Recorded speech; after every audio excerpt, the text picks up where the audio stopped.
Good evening. Tonight, we're talking Final Fantasy XIV in tea time, so hope you brought your tea, or your coffee, or whatever other beverage you like. I brought tea. It's tropical fruit taste. Let's see. Hey Chris, hey Chelsea, hey Gazel, hey Zach, hey Dretharian, hey Nikolai, hey Matthew, hey Rust, and hey Jack. I hope you're all doing, and Phil, I hope you all are doing very well. Nikolai says, what if I'm not a tea enjoyer? You can drink something else, but as you can see from the rest of the chat, that's not the popular opinion. Zach says, everyone, it's time for Q&A with the best teacher in Final Fantasy XIV. Thank you so much. I hope I can live up to that.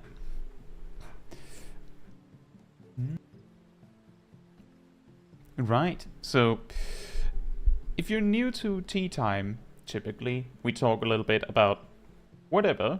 If you have anything you would like to ask about, anything you would like some assistance with understanding in Final Fantasy XIV, maybe it's something you'd like to discuss, this is a great place to ask. Maybe we'll talk a little bit back and forth about this and that. And then at some point I'll pull out some clips that you all have sent me to review, and this can be a clip where you're like, I did this dungeon, can you give me some advice? Can I do something better? And we'll try and look at that. I usually focus on a few specific things so that we don't spend, an hour on a 10-minute clip or something like that. And also because, after all, if I give you like a list of 20 things to do different, then it might get very overwhelming. If I only give you like 1, 2, or 3 core things to improve on, then you have an easier time to going, I just have to do that. And then we can take it a second time later and see if you did better. And if you did, then I'll look at something else. And then you'll notice that I'm like, oh, I'm completely disregarding the things you're now doing correctly and just focusing on this other thing, because now there's space for that. You might also leave me a clip just because you want to show me something.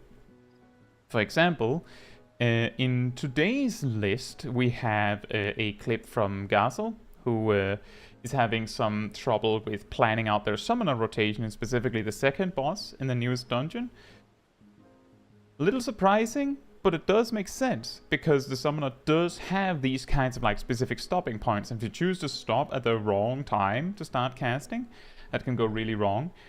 It is a surprising thing, because most people look at Summoner and go, well, that's basically a ranged physical job. You can basically run all the time. Not all the time, but a lot of the time. We also have a clip from Mimir doing, I believe it's also the new dungeon. And then we have, let me just find my list. We have a clip that we skipped last time because it was maybe a little too soon. But we have a clip from Matthew with their first clear of the newest Extreme. And we have a clip from Jed Erickson, who was wanted to show us a clear with Black Mage in our favorite trial, Extreme Trial, the Blade one, with Golbez. So that's kind of what we're looking for. I don't know if we'll have time to check all of them, we'll see when we get to that, but that's what I have like loaded up and ready. And preferably when we're like reviewing clips where they need advice, it's very, very helpful if the person is actually in the chat, because then they might be able to like get some of the advice live. So we'll see how we do about that. Hey Aridel, and hey Fatman, hope you're doing well. And hey, let's see. That Yukarin?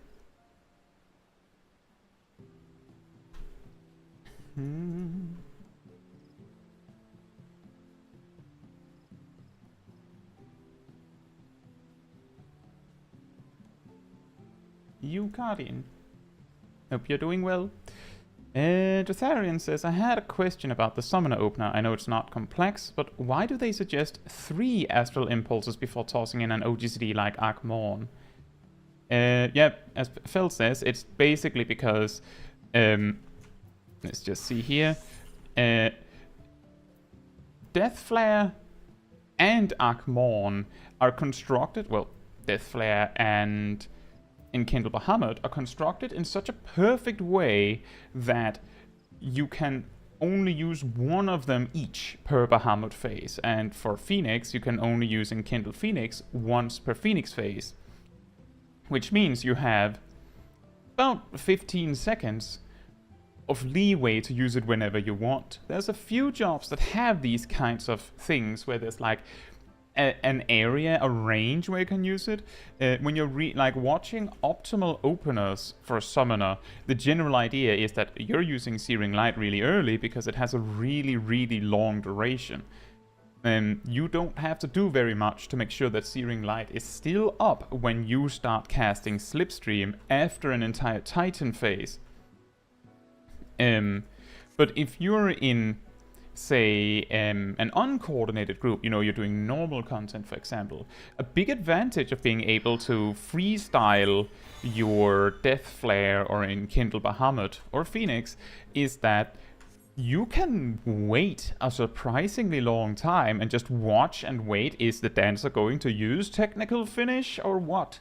That Dragoon, when is he clicking Battle Litany? And just wait until they click their buttons, which gives you a lot of space without losing anything. But in the opener context, the reason why I typically wait a few GCDs is specifically because most jobs, especially jobs with 15-second long raid buffs, they actually use their raid buff like 3 GCDs into a fight. So if you delay your big attacks to like the 4th GCD, maybe even the 5th GCD, there's a much bigger chance that the buffs are actually there when you use them. But you can't always guarantee it. You could argue that using it in the 4th or 5th both catches the casual players that might click their raid buff immediately, while also catching those that are doing it in the proper opener sense. So like that can like combine for a somewhat optimal play. Somewhat. Chris says, could you give some advice on what a summoner should be looking to do during crystalline conflict and or frontline? Well, I'm not the best at PvP in general, but I can give some like general pointers based on what I know.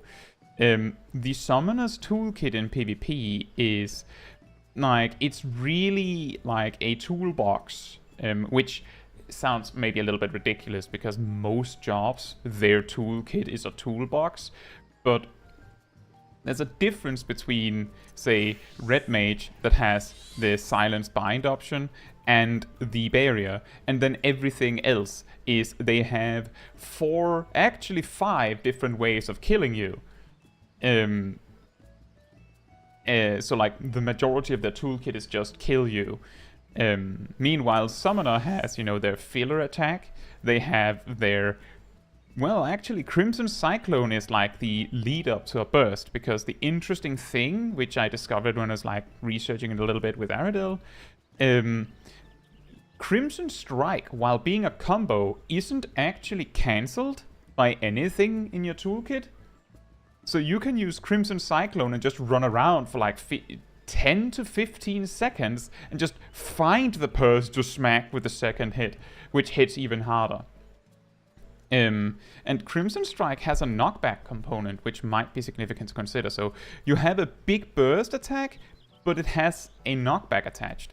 You have this Slipstream that, adds some crowd control in that you place this huge donut that like prevents players, the enemy team will not want to be in that area. Your team will want to be in that area because it has a benefit for your team.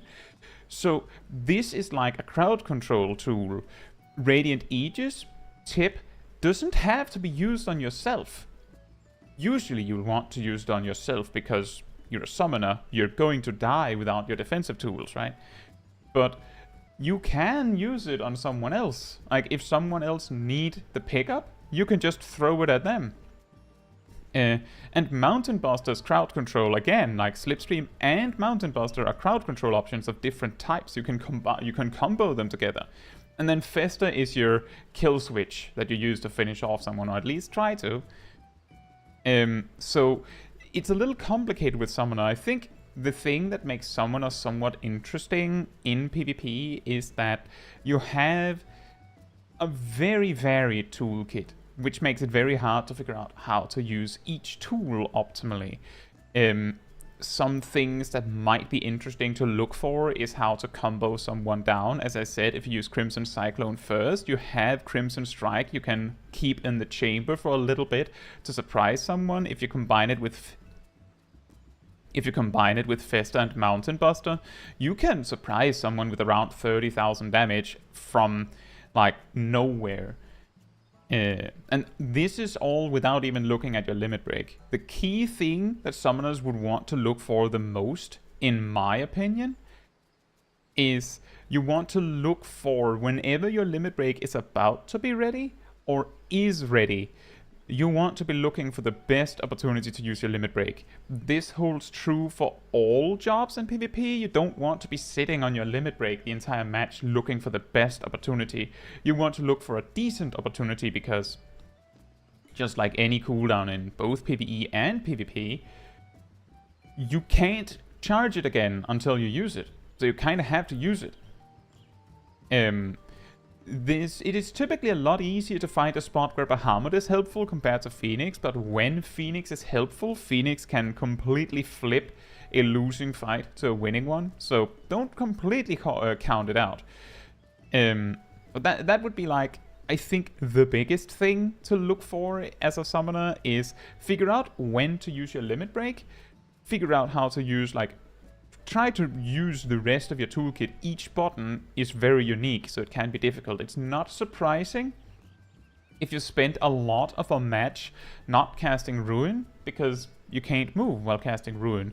However, and this is something that I think can be difficult to learn with caster jobs in PvP, when a melee job runs up in your face and just starts wailing at you, running away isn't going to change that unless you do something to hold them back. They can keep up with you. You have to sprint to just build a gap, and that will take a while. And if you're planning to strike back at some point, the moment you stop running, they will reach you and smack you again. So something that might be helpful for yourself is to learn to stand your ground and consider whether it would actually help if you're moving, because running away from one guy isn't going to change anything. They are just as fast as you, and they will actually keep up with you, unlike mobs in PvE, where they will actually give you a few seconds to build a head start. So I think that might be very helpful. I hope some of this shotgun random advice can help you, Chris. Let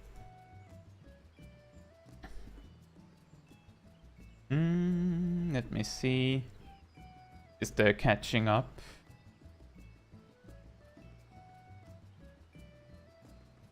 Sari says, I sort of wish I could contribute to the class, but alas, there's nothing I wish or dare to show. That's fine. Generally, the best part is that we have something we can all discuss.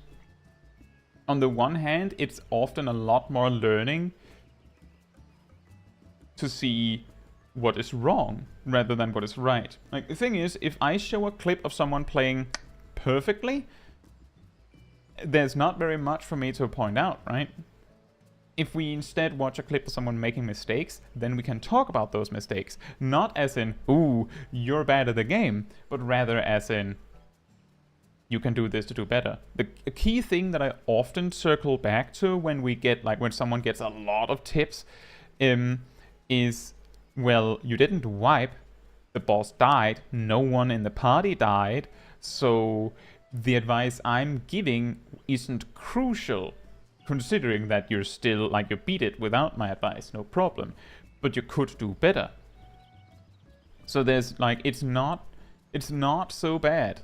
Also, hey Emir, I hope you're doing well. And Matthew. And Kasari. And see, Yucardian says, doing well, can't wait till end of work shift to get the final few Eden dungeons done.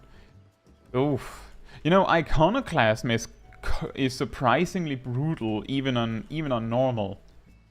I remember that one was almost it's a nightmare when you get it, when you do like a random normal rate roulette and you land in Iconoclasm. There's almost someone that dies. There's almost always someone that dies. And often multiple people. So Keb says, anyone here a crafting mentor? I'm stuck at Ishgard Restoration level 60.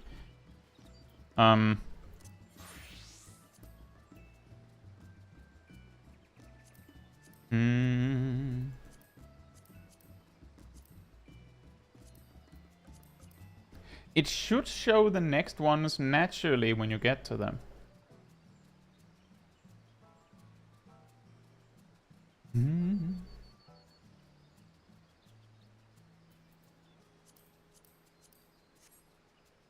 So I don't quite know what you mean, Sokep. Zach says, what is the best way to level from 60 to 70 effectively?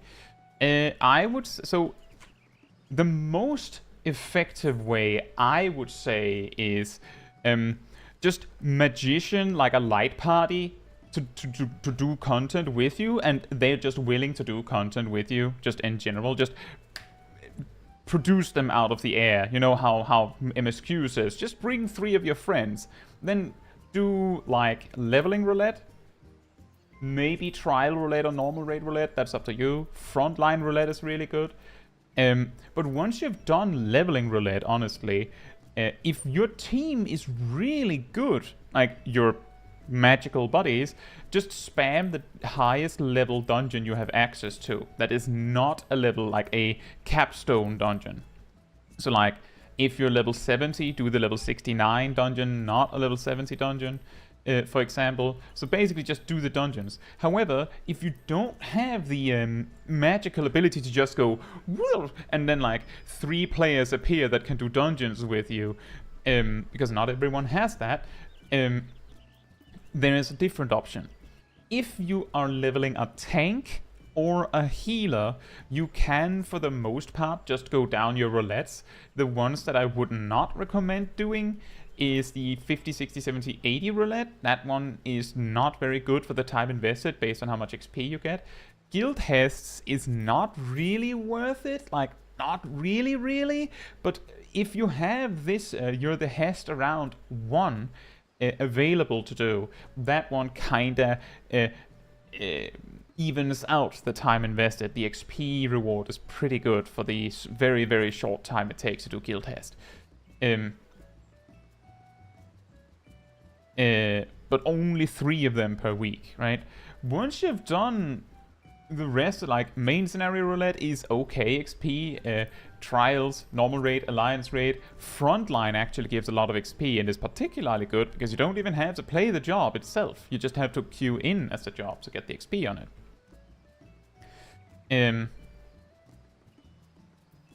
And once you've gone through that list, specifically with a tank or a healer, that's when I would direct you to spam queue whichever the highest level dungeon you have access to is. If you're leveling a DPS job instead, you can still do all of the roulettes, but you will have to like find other stuff to do while the queue is going. The interesting thing that happens is, and this is of course not really true, but it feels like it's true. If you start getting busy with something, the queue will pop faster. The kind of things that I would recommend is do the for the level range you're in. So for example, Heavensward, if you're in level 60 to 70, no wait, that's Stormblood, do the Kojin and Ananta tribe quests. They give pretty good XP for the time invested. You can smash them out really fast and give good XP. You can do the clan hunts, which you can pick up in Kugane. Just run around and kill those things. There's 15 targets, so that can take a little bit. And once you've done those things, you can do fates while waiting for the queue. If you don't want to do all that, you can, as someone else also suggested, you can do duty support runs. The thing is that in duty support, the NPCs are actively it appears that they're actually deliberately making sure that the run takes approximately a specific amount of time, which means if you're getting ahead, the NPCs will start to do sluggish DPS, they'll attack slower, they'll be weaker somehow. And if you fall behind, they'll speed up a bit to help you go through faster. I don't know exactly how true this is, but I've heard and seen a lot of this. For example, in Sastasha, if you run up to a pack and just let the NPCs do their thing, it takes a pretty long while, but the Thaumaturge NPC will just out of nowhere throw like 200 damage thundercloud thunders that they shouldn't even be able to have. The warrior tank will start using berserk until that specific mob dies and stuff like that. Like, if you don't do anything, they'll go completely off the rails to try and pick up the pace for you. But the thing is, their expected clear time is like 25 minutes to 30 minutes. And if you can find stuff to do between your queues, a dungeon with a normal party typically takes like 13, 14, maybe 15 minutes in most dungeons. So if you can find some stuff to do for like 10 minutes while you wait for the queue, if the queue is really slow, that will typically beat duty support. But duty support is a good alternative. And yes, cats, that is my house. And you're welcome to visit. Let's see.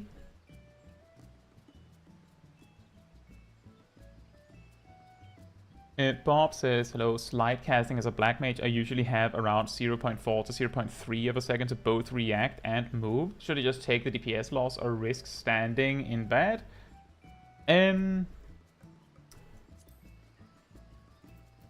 You should have half a second. The thing is that, generally speaking, the slide casting window should increase with a bad latency rather than decrease. But it can be really difficult to see precisely when the slide casting window actually opens. So typically, and I've talked about this in videos before, the slide casting window is approximately the last half a second of your cast. So that it doesn't matter how long your cast is. The last half a second plus a bit sometimes is going to be your slide casting window. And this is pretty consistent. Now, you can see me demonstrating this where you will notice that I can confidently move exactly when the number is below half a second. The way that I can actually track this, if I'm not actually confident in knowing when this moment is emotes like pet will actually like light up as if you could use it when your slide casting window opens. So if you're not sure when exactly your slide casting window is available, put an emote on your bars. For specifically Black Mage, there is also the very helpful little trick, you could say, that when you cast Fire 1, if you get a Firestarter proc, that Firestarter proc will actually light up. Now, watch me not get one. There was one. It actually lights up when the slide casting window works. Like, when the slide casting window begins is actually when the server has kind of processed the entire thing and has decided that you already finished casting. So it should be around half a second or a little bit more. If your slide casting is less than that, and it can be both because of your reaction, it can be a matter of you don't want to risk moving too soon, because if you move even a single frame too early, the entire cast fails. So like, for example, with Licky says I move at 0.44, also pretty fine. The general recommendation is that it's less than half a second. Now, moving at precisely less than half a second is difficult. I would generally recommend, if you need to move somewhere and you know that you have to go there, slide cast as much as you can, but sometimes if you have to go really far, take note that you also have to consider your instant casts. Not Scathe, maybe Scathe if you have nothing else, but like, for example, if you're high enough level, you can if you really have to run, you can start using like transpose to ice and use Umbral Souls at the very least. You can give it like full blast when you're safe again. Use triple cast to continue Fire 4 while repositioning. You can weave that triple cast after Xenoglossy or a Thundercloud proc or something like that. It's like, generally there's other things you can do than slide casting, so don't rely solely on slide casting. But don't write it off just because it isn't there. Like, it's pretty common for me, if I have to slide cast somewhere, that in a real combat situation, I'm going to be a lot more careful with my slide cast. So maybe I only get half of my slide casting window. But I also have to consider, well, if I have to get over there now, then I can't be greedy with my slide casts either, right? Scathe does more damage than Umbral Soul, that's true, but if you're switching into Umbral Ice with no Umbral Hearts, then maybe it's better to use Umbral Soul a few times while you're repositioning, just because of how terribly poor the damage of Scathe is.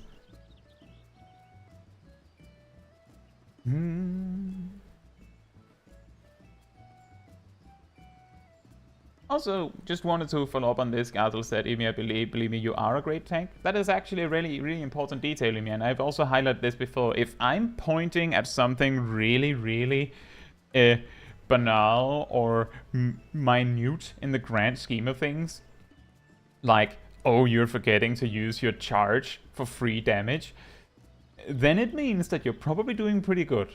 Like, that's also something that you need to learn. But if that's what I have for you, then you're probably doing fine. At least doing fine. Phil says, which one is Iconoclasm? That is E7, yes. That is the birds. The one with the birds. So Keb says, I mean, all the macros ain't working for me. The crafting site says I can't make it. I got the vendor crafting gear from Kugani level 65, but my stats just can't do it. My recommendation would be just freestyle it, man. Just freestyle it. Just craft some stuff. It's fine. I think it's more fun to make your own crafting when you don't have to be perfect. Ymir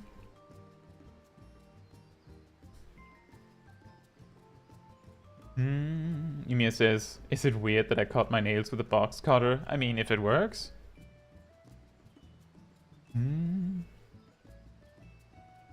And Huntley says, the risk of getting a level 50 dungeon takes all the fun out of that roulette. Do you mean this one? The thing is, this roulette is, in my opinion, it's mostly only good if you either want to do it for fun, or there is some other reason you can come up with, because overall the reward just isn't worth the effort. Like, for 120 causality, the expert roulette is better. For 120 causality, the level 90 roulette is better. 50, 60, 70, 80, just like, it's not needed for that. Sure, if you specifically need the combination of poetics and causality, then maybe.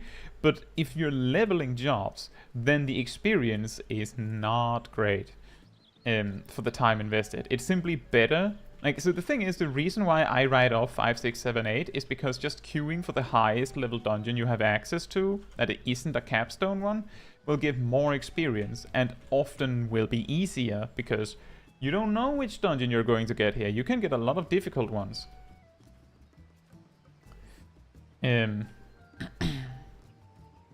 If there's the thing, if you don't want to deal with expert roulette, or maybe you've already done expert roulette and you specifically need causality. If you specifically need causality and you've already done the higher ticket ones that are better, then it's better. But for leveling, nah. Like it says, could you show summoners Ifrit slide casts? I think I have more movement with those. Yeah, you do, but that's actually that is not some like magical eldritch reason. The reason for that is that Ruby Rite has a 3-second recast time and a cast time of 2.8. So your slide cast begins on 2.3 So you actually have 0.7 seconds to reposition in between the casts. It's easy to miss that, especially because Ruby Wright on release actually didn't have a recast of 3 seconds. It was 2.5, then it was changed to 3 seconds, I believe, to make it so that swift casting Ruby Wright wasn't a DPS gain, something like that. So yeah, you actually do have like a bigger window to deal with when slide casting Ruby Wright by construction. Oh, well, Cats, you could make an alt. Well, Swiftcast was a gain in the logic that maybe you needed your Swiftcast or something else, but you're right that if it is a DPS gain, like a flat-out DPS gain 100% of the time to use Swiftcast on Ruby Wright, then it kind of becomes a requirement, right?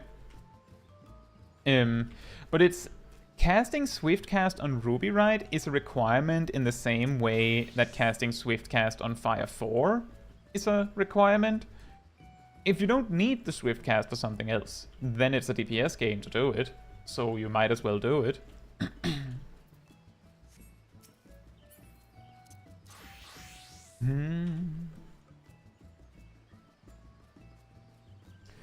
Bob says at level 50 I got nothing but Scathe. At level 50, Black Mage is relegated to most of their instant casts being procs.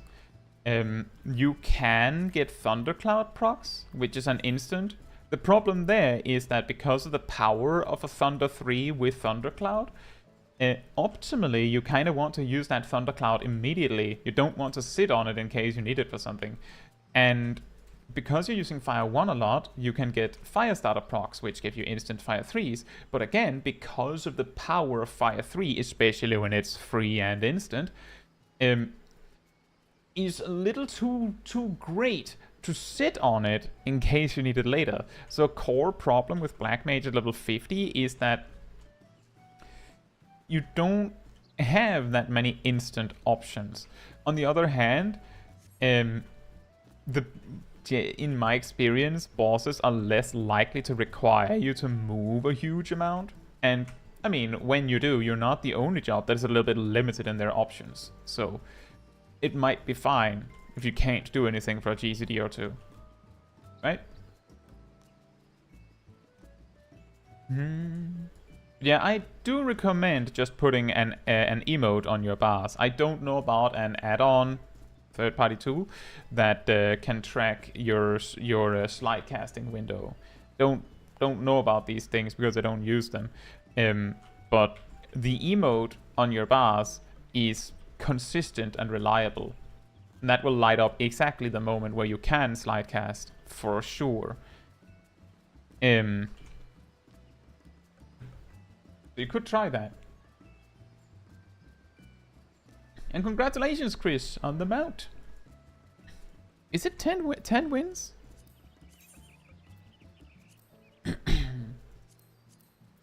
For some reason, I thought it was more. Oh yeah, there it is.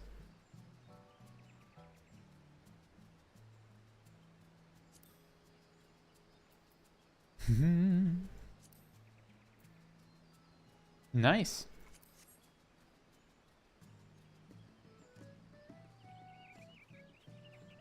But it's the thing is that repositioning as a Black Mage is like, one thing is getting good at the rotation with a Black Mage, a different thing is getting good at performing your rotation while the boss is throwing stuff at you, you know, actually dealing with mechanics. A lot of the stuff that you may have heard of called transpose lines, which is mainly really significant at max level because of things like paradox. Some of the biggest advantages to transpose lines is that it allows you to get very creative with your rotation, which means that you can sometimes, at a very small loss or maybe even no loss, just produce multiple instant casts to reposition. This is something that at its absolute maximum peak is what we typically refer to as infinite paradox. which is a opener and rotation, which extremely heavily relies on like just spamming transpose as much as you can to produce as many Ice Paradox casts as you can, because Ice Paradox is instant. And then you just like fill in with other instant casts from here and there and everywhere as you go along. And you don't really have that at level 50 or 60. And to some degree, not even at 70. Like, one of the biggest upgrades Black Mage gets in its consistency in its mobility is actually at level 80.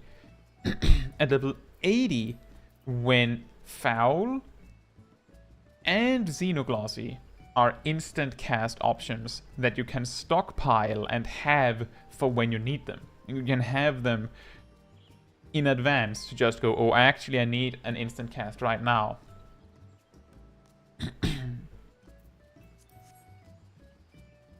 And 2 stacks of triple cast is also kind of nice. But the key difference is that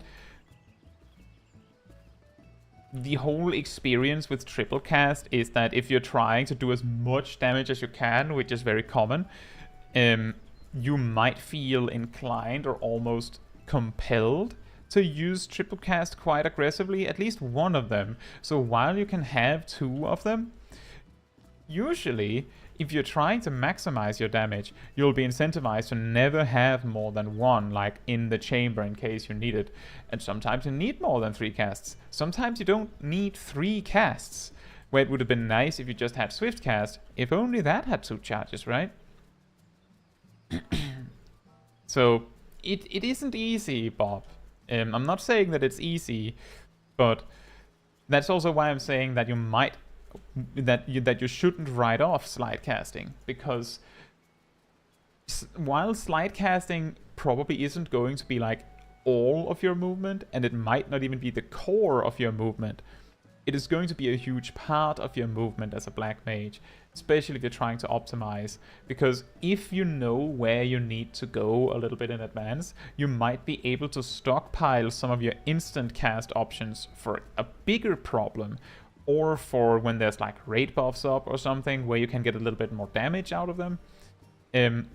But to do that, you need to slide cast, like to save those instants for later.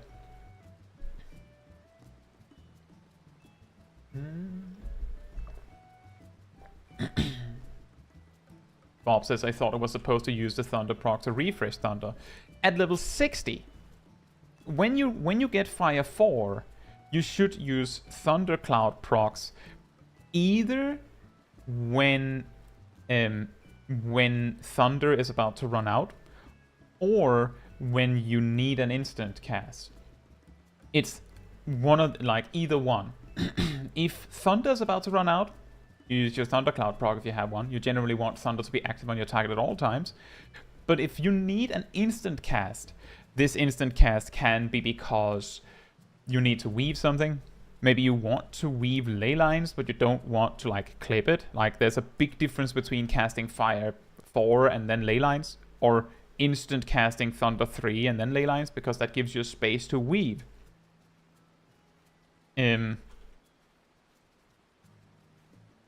So you want to use that Thundercloud for that.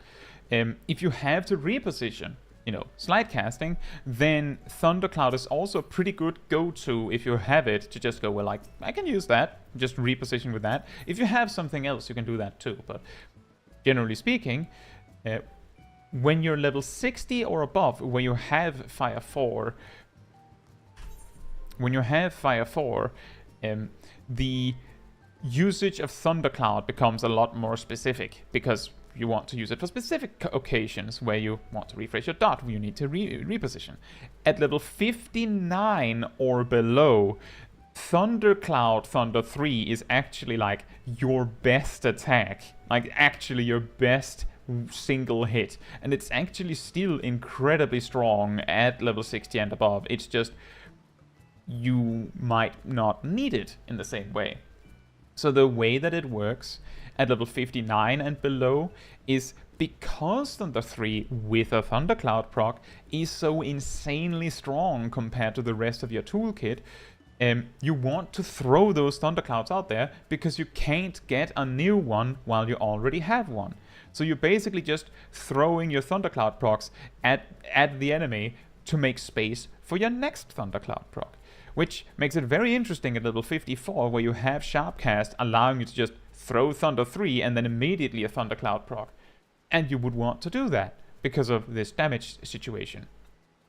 Now, that is also partly the same reason why at level 59 and below, whenever you get a Firestarter proc, you just throw it at the enemy because you want to make space for the next one. If you use Fire 1 and you already have Firestarter, there's a 40% chance that you don't get a Firestarter proc that you could have had, and that's a DPS loss. But at level 60 and above, typically you only have one opportunity to get a Firestarter proc for every Astral Fire phase, because you're going to be mainly using Fire 4 instead. So exactly when you're using your Firestarter proc becomes far less crucial. You want to use it before you have another opportunity to get a Firestarter proc, but you don't have to use it immediately. You can use it at the end of your Astral Fire state. You can also do the... if you both have a Thundercloud proc and a Firestarter proc, you can do some like level 90 style shenanigans of doing a transpose line where when you finish your Astral Fire state, you go into Ice, Blizzard 3, Blizzard 4, instant Thunder 3, transpose Fire 3 for a damage gain.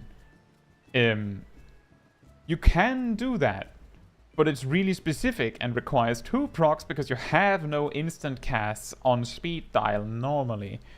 So there's a lot you can do. This is often why I say that Black Mage at level 59 and below is a completely different job than Black Mage at level 60 and above, because the instant you get Fire 4, everything changes.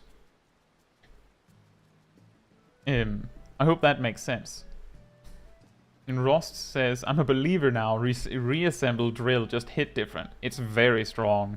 It's very satisfying, especially in like open world or in like solo relevant content where mobs just get completely chunked by it. Emir says, I have an idea for 7.0 Dragoon. Hear me out. More OGCDs and 2 more combo steps. How many more OGCDs are you thinking? Because I don't think you have space for both 2 more combo steps and more OGCDs. I mean, I suppose you could throw away the macro here. I mean, I guess I don't need teleport.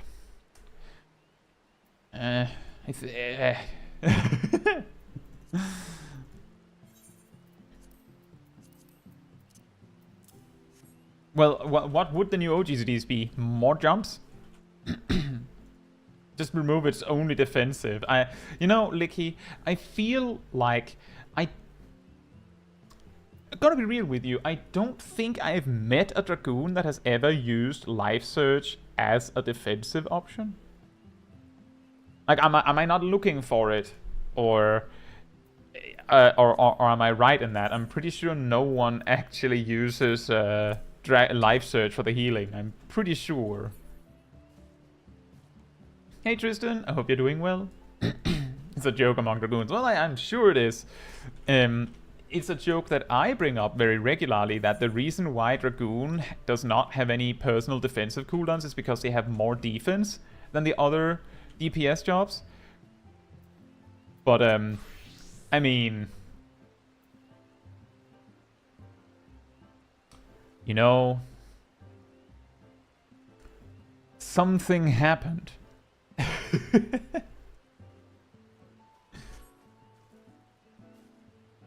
Another Spine Shatter.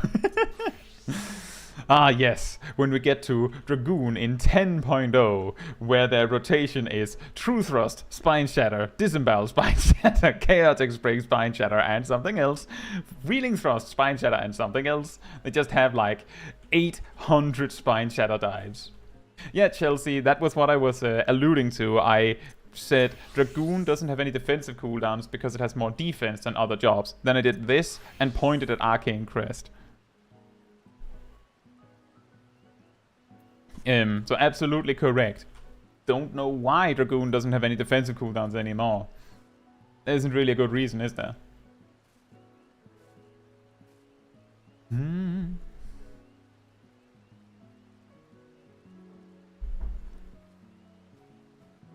No, it's okay, Chelsea.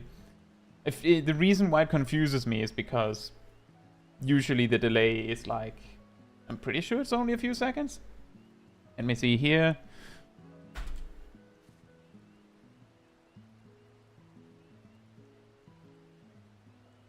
Six seconds. Okay. Fair enough. So it confuses me when the message comes late enough that I'm like, didn't I just address this? That's fine. So that's my bad too. But you're right. It's weird that Dragoon doesn't have any defensive cooldowns when Reaper has one, isn't it? Hey Jet, hope you're doing well.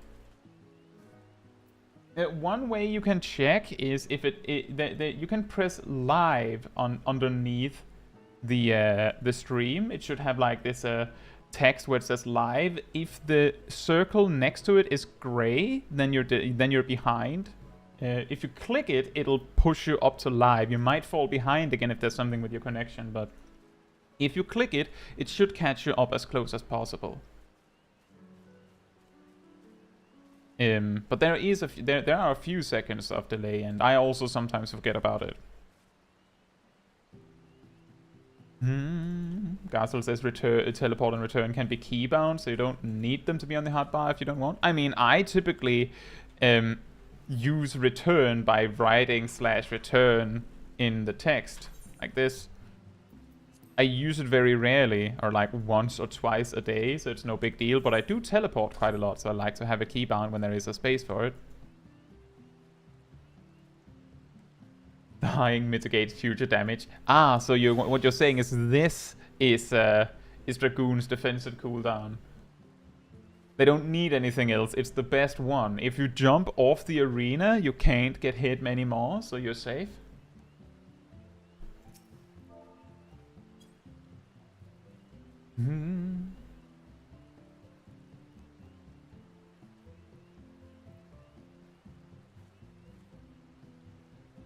Beamy says Life Search, Lance Charge, and Battle Litany and Dragon Sight are way too many buff buttons in my opinion. I feel like it's a little excessive as well, but the thing is, I'm not a Dragoon main, so I don't feel like it's my position to make that judgment. Jet says Life Search has some defensive uses at least, given that it gives you health. Yeah, we talked about that briefly, but the simple fact of the matter is that Life Search is part of your attack rotation. So you're probably not going to be using it for its healing, and it's unlikely that it'll be available when you need the healing, and the amount of healing that Life Search can actually provide is entirely dependent on whether you're using it on a big hitter or not. And it would be very impressive if you managed to perfectly time it so that when a big raid wipe happens, you have Life Search Heaven's Thrust ready up. So it doesn't work that well. It's a little bit... It's not perfect, a perfect comparison, but it's a little bit like how Phoenix actually is a really powerful defensive option because it heals your raid, it gives you the opportunity to heal someone else extra, but because it comes at a specific time in your rotation and you don't really have any say in when you want to use it, it greatly inhibits your ability to use it effectively.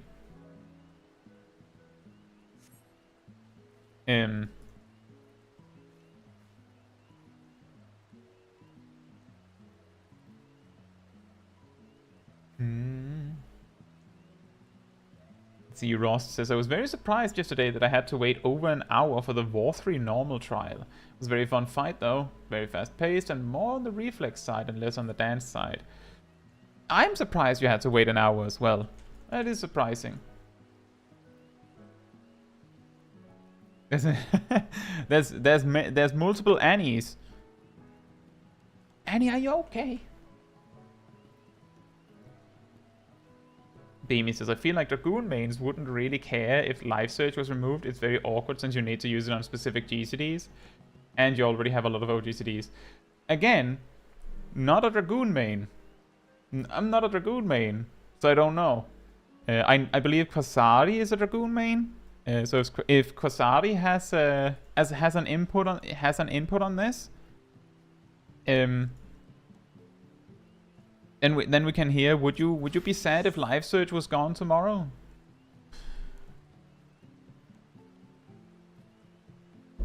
Because I think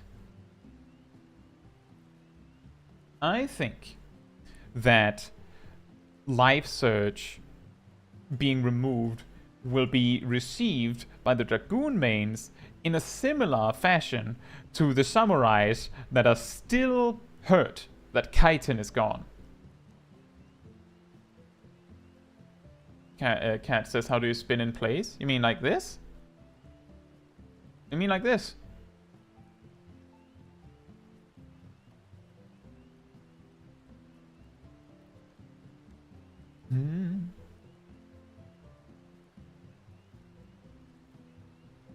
Like this?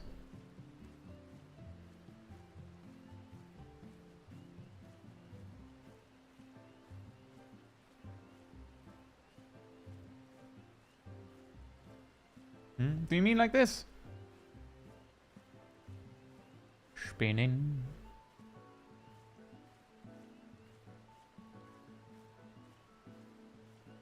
Rost says the scholars still sad about their second fairy being gone. The scholars that used EOS anyway were actually very mean about it and were trolling the people that used Selene when the Selene button was removed, even though you can use Glamour now. For the case of scholars still sad about their second fairy's toolkit being gone, which disappeared with Shadowbringers, by the way, yes they are. And I'm not sure what you mean, Cats. Like, I can spin like this, but not with A&D. A&D is a tank control style. It's this fast and only this fast. So what exactly is it you mean? Is it this? Like, just spinning in place, like this. Sorry, that might be a little bit nauseating.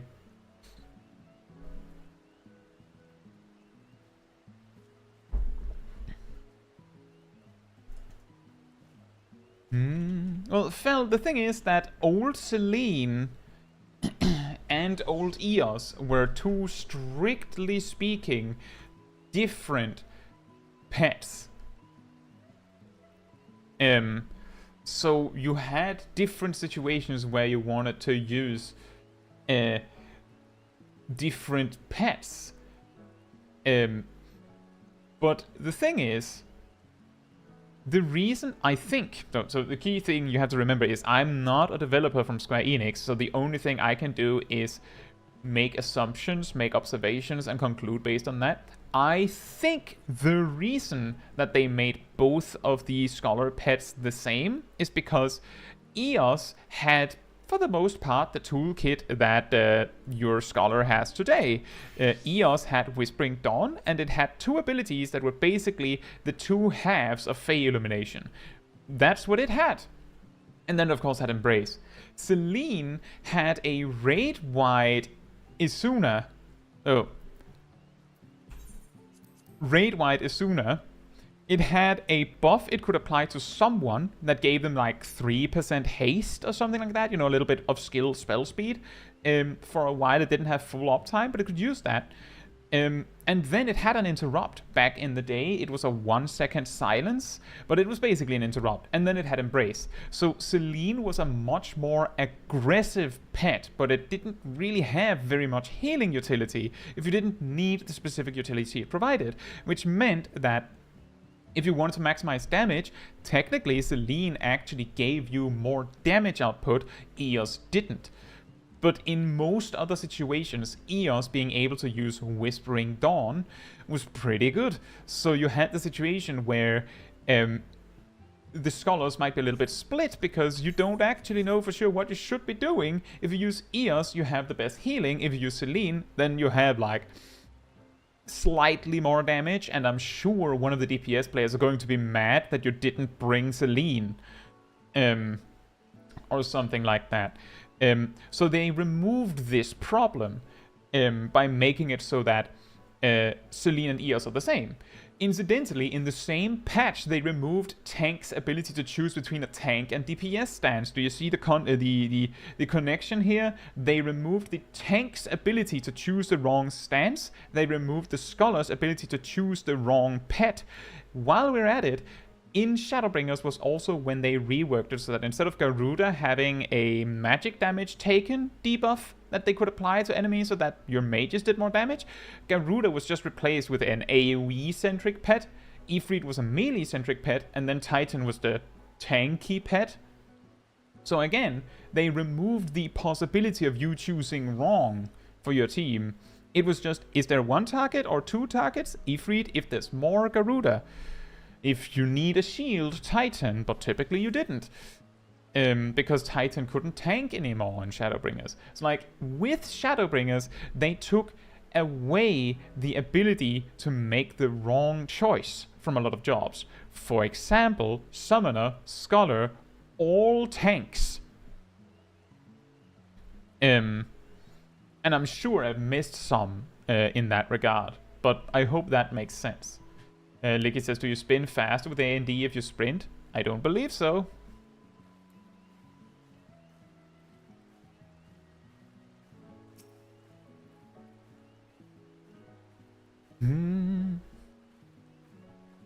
Jet says, is this also why Ast sects are gone now? Nope. The reason why Ast sects are gone is because the sects were there to allow Astrologian to...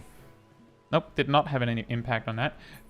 Was that it allowed Astrologian to be a pure healer or a barrier healer depending on the group's needs. This was necessary because White Mage was the pure healer and Scholar was the barrier healer, even though they didn't have these names back then.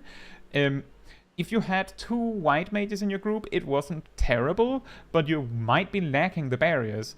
If you had 2 Scholars in your group, it was a disaster because you didn't have the sheer power of a pure healer. Astrologian was then like kind of shoehorned into this situation. So the best they could do was go, how about we just make Astrologian able to do both? Then they can like be the switch if it is needed. The funny thing is that because of the power level of this toolkit, as far as I know, an Astrologian would always prefer to be diurnal, so pure healer, because that had more oomph compared to the nocturnal one. But that makes sense because barriers heal, like barrier healers are intended to heal for less to compensate for the ability to like basically overheal with barriers and more damage reduction and stuff like that. But the point is that Astrologian lost their sects because now they could just be the more popular pure healer anyway, and then they could just shove in Sage to be the other barrier healer. If Astrologian kept their sects in Endwalker, then it would mean that you had 2 pure healers and 3 barrier healers essentially, because Astrologian would just be able to switch as needed.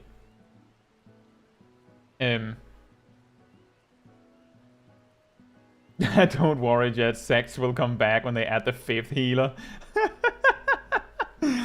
Now that would surprise me, but not that much actually. But yeah, point is, the reason why many of these kinds of tools were removed was because it gave you the opportunity to choose the wrong thing. Part of the argument, and I've talked about this before, I think, for why Samurai lost Kaiten was because of a combination of, one, button bloat, which is of course ridiculous because they didn't, combine Ogi Namikiri and Iki Shoten.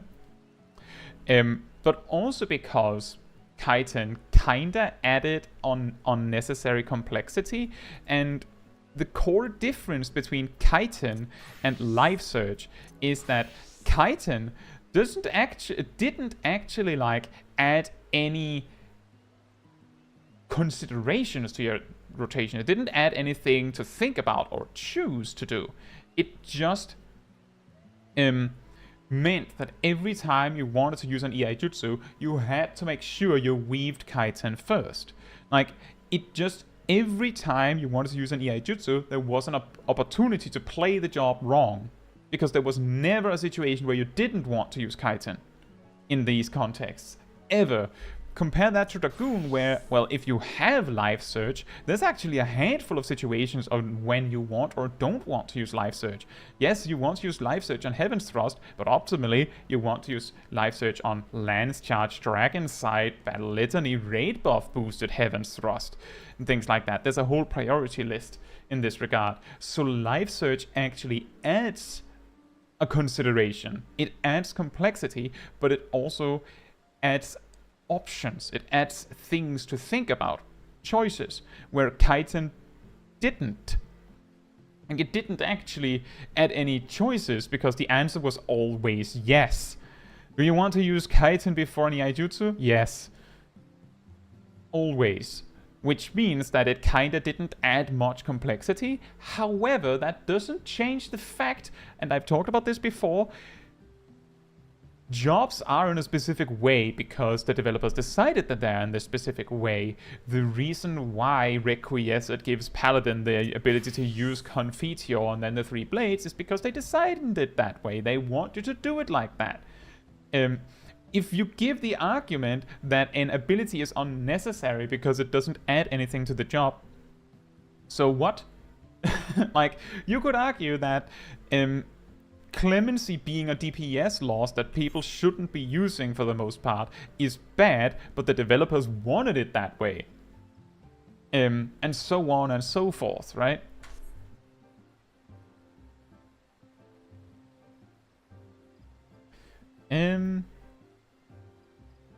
Let's see. In Mastermind, I do agree that old school Astrologian with a lot more chaos was more interesting and probably more unique.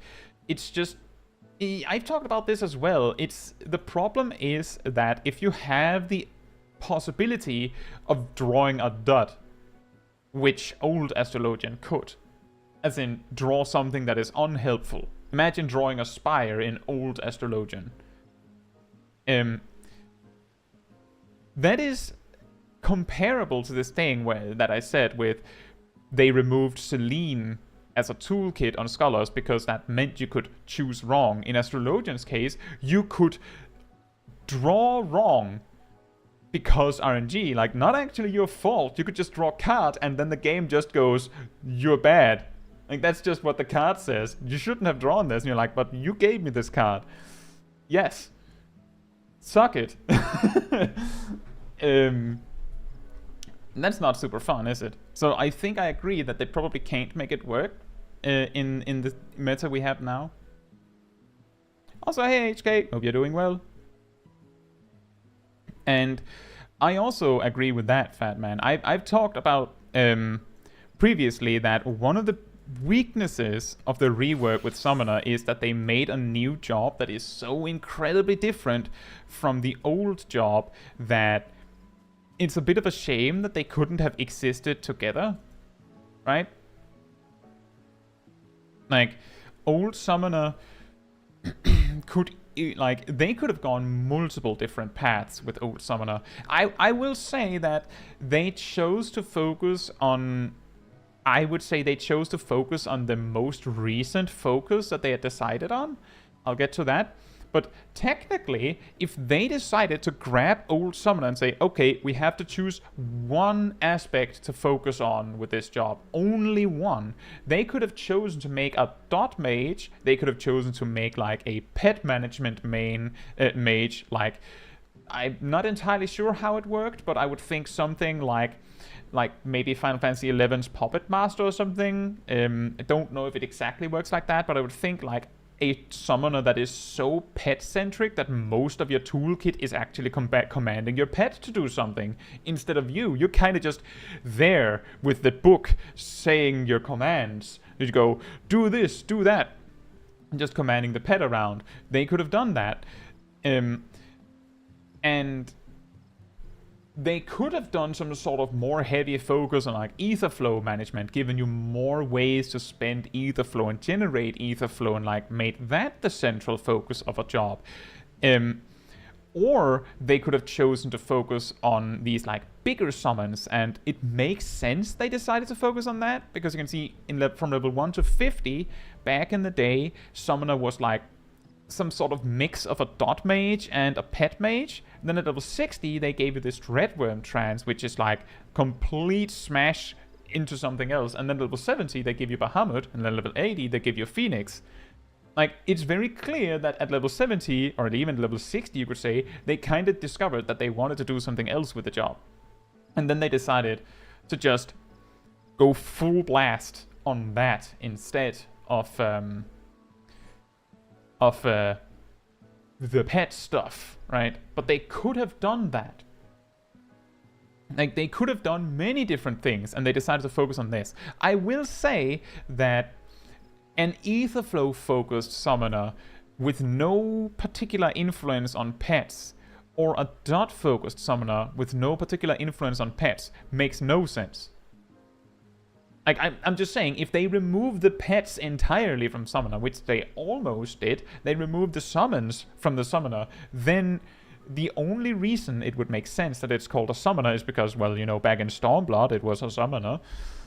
But then they decided that now it's a dot mage. They decided to focus on the Affliction Warlock part of the original inspiration. And I've talked about that before. Original Summoner from A Realm Reborn is so much a Warlock copy from World of Warcraft that it's almost painful sometimes. Well, it would have been. I like Warlock, so I didn't mind. My first job on this character was Summoner in Stormblood. Jet says Chitin did add one complexity, which isn't actually on Chitin itself, but if you overspend meter, you lose Chitin for Yaijutsu. That's true, which of course means that the key way it interacted with your rotation is that you just didn't spend all of your resources, right? Like, it just meant that Shinten was like a venting button rather than a bursting button. But you're right, it did offer a way to play the job wrong. A very clear way to fail at the job. You know, like the other things that I mentioned that got removed. Jed Erickson says, you can still draw a useless card though. Lady of Crowns is here. Maybe that's what they're actually reworking in Astrologian. Could you imagine? We wake up on a Dawn Trail morning and we see the big patch notes for Astrologian, and the only thing they changed is that they deleted Crown Play completely. Just... and nothing else has changed. They just wanted it to wanted it to sound a lot more cataclysmic. Emir says Lady of Crowns isn't that bad. Oh, no. Lady of Crowns is fine. The problem is, and I've talked about this before, I'll talk about it again, indirectly in the video on Wednesday, actually. But there's nothing wrong with this. This is fine. This is perfectly fine. Actually, the thing that is not super fine about it is that White Mage gets this on a shorter cooldown. But this is fine. The problem isn't with Lady of Crowns. The problem is that there's a 50% chance that it could have been this. And this is damage, and this is not. You see where I'm going with this? That's the problem. It's the common problem. This could have been damage. This isn't damage.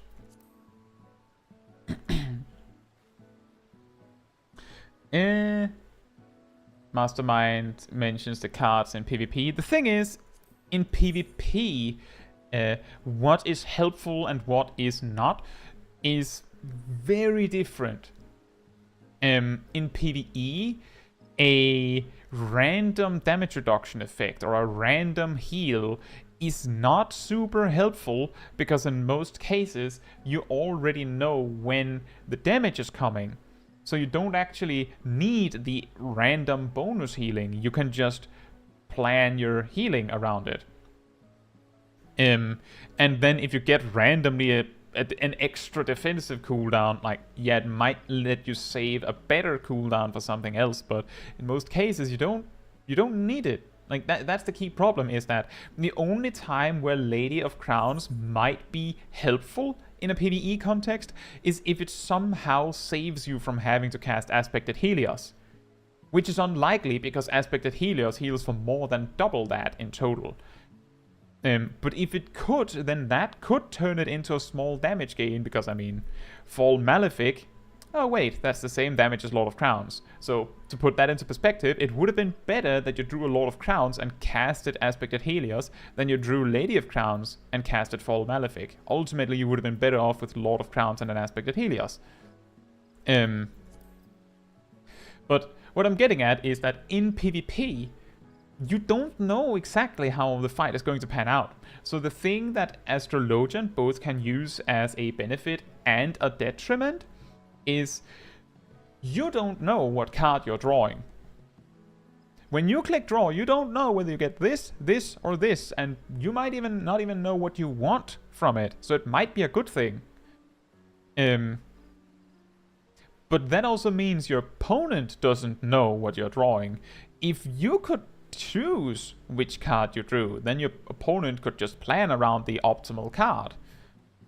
But given that your choice is random, that both influences your options and the opponent's options. And furthermore, and much more importantly, in PvP, this is a lot better. Like, 10% damage reduction just out of nowhere is way better in PvP than it would be in PvE.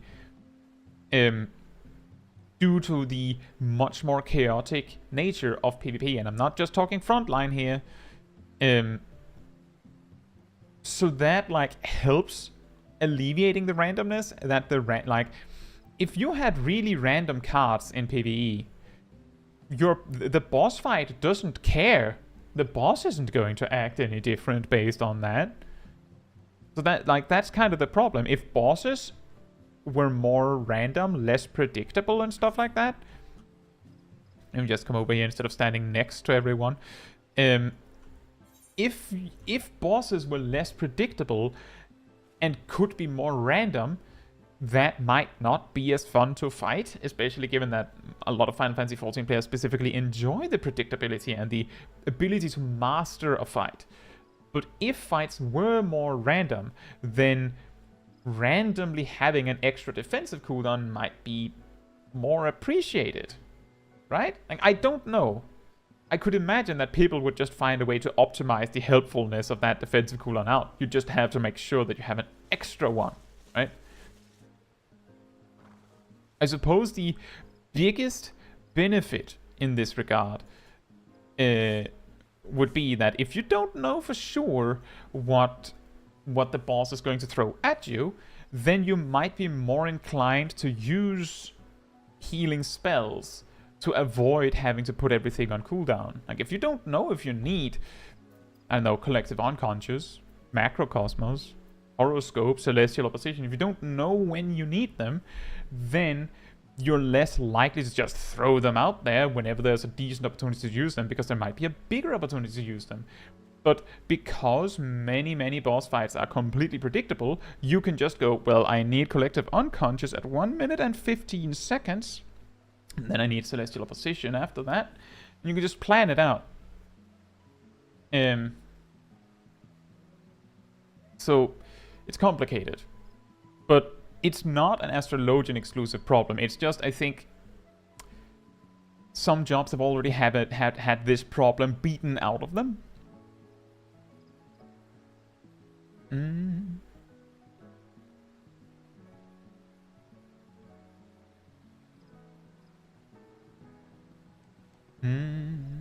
Oh yeah, Fel said, for all we know, Green Mage could be what Old Summoner was. For all we know, it could be nothing like Green Mage. They could pull a Sage on us and just do something completely different. Like, we don't know anything about what the new jobs are until we see their rotation. Like, we need to see something.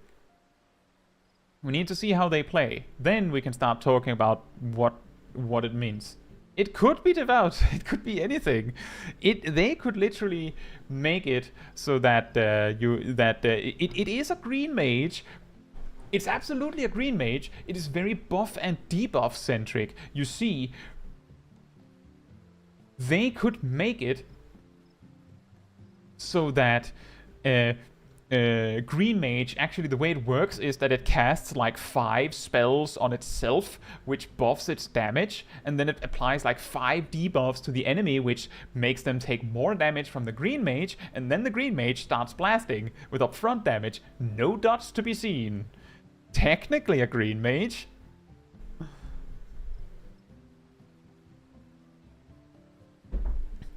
So we have no idea what it's going to be.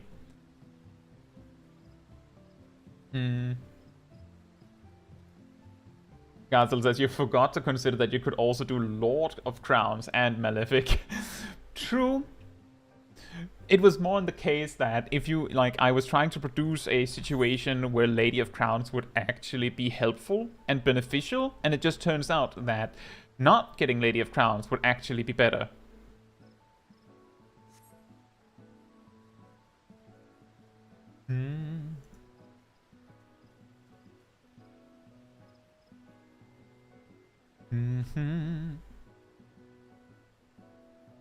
I think the main conclusion is that what I'm trying to get at is we have no idea what the next jobs are going to be, even if we know their names. Like, honestly, they could have led with that in the Dawn Trail trailer. They could have just gone, yep, the new jobs are Corsair and Green Mage, and just left it at that. And then, like, a few months before Dawn Trail, they show off the rotations. Like, what I'm getting at there is us knowing what the jobs are named doesn't actually tell us anything, because Final Fantasy XIV specifically has shown that they're not afraid of doing something completely unexpected with the job. Here's the worst timeline. Fire 4 refreshes Enochian. Oh, so... While under the effect of Astral Fire, Fire 4 costs no MP.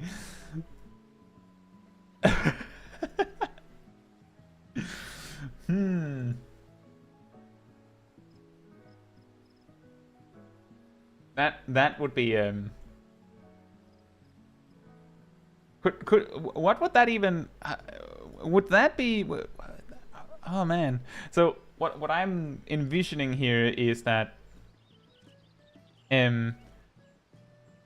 black mages get a lot of their mobility from their ice phase, like with their paradox, and specifically that single paradox gives them a lot of opportunities to just move a little bit. If you can spam Fire 4 endlessly, then you don't really have any decent opportunity to weave anything, unless you get like a Thundercloud proc or a Xenoglossy. So I wonder how that would play. I mean, if they made it so that if they made it so that all your fire spells, or rather, if they added Fire 4 to the spells that refreshed your Astral Fire, then there would certainly be some changes. Bizzle says, just want to pop in and say thanks for all the rotation guides. Thank you so much. I'm glad you find them helpful. If they made Fire 4 refresh Astral Fire, then I suppose that Fire 1 would no longer serve a purpose. Like, the only thing that Fire 1 would serve is that, I mean, it would of course be Paradox, but the only purpose it would serve is giving you Firestarter procs. So the only reason you would have to use Paradox in such a situation would be hoping that you get an instant cast from it. And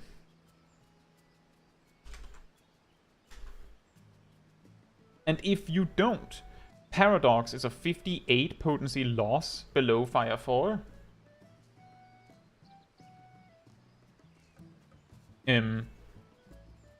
So that would be awkward.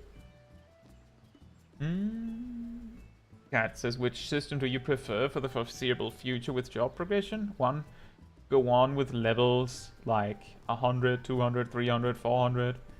Or stop at max level 2? Reborn system 3? I don't quite understand what you mean. I don't think I understand your suggestions, Cats.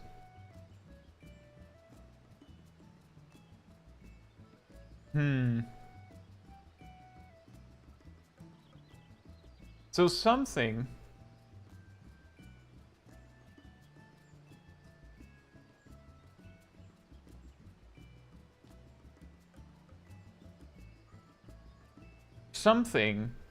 that could be nice, which might also become a problem, is if they stop leveling.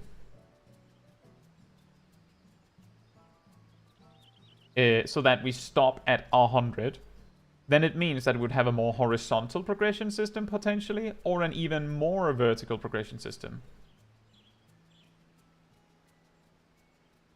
Cat says reborn system would be you would reset to level 1 and start over to progress and get new skills. I don't think that system would work very well in Final Fantasy XIV with the way that the rest of the game is. I don't think a system where you get reset down in level, like, I believe FFXIV did that. Fly for Fun, I believe they did that. I think there's also been other MMOs that have done that, but I don't think it works very well with Final Fantasy XIV. But something that would be very interesting in Final Fantasy XIV if they hypothetically made it so that the max level is 100. And that's final. Like, the actual max level is going to be just 100. And that means in 8.0 we're not getting new levels. Either that, well, first of all, that means that there's less incentive for them to have to, like, add a bunch of new actions for you to learn. They could instead just, you know, polish up some existing actions, see if they can improve what we have, just, you know, mix things up a bit, just change a little bit how the job works, to make it more interesting, and just leave it at that. Instead of having to go, well, you need a level 9, you need a level 102 and 104, 106, 108, and 110 action, of course. They can completely look away from that and focus on making what you already have work better. That could be a good thing.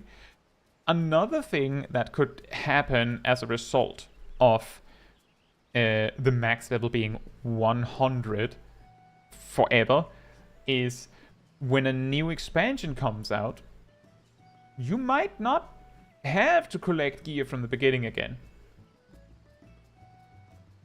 The good side of this would be that your stats would be able to climb even higher.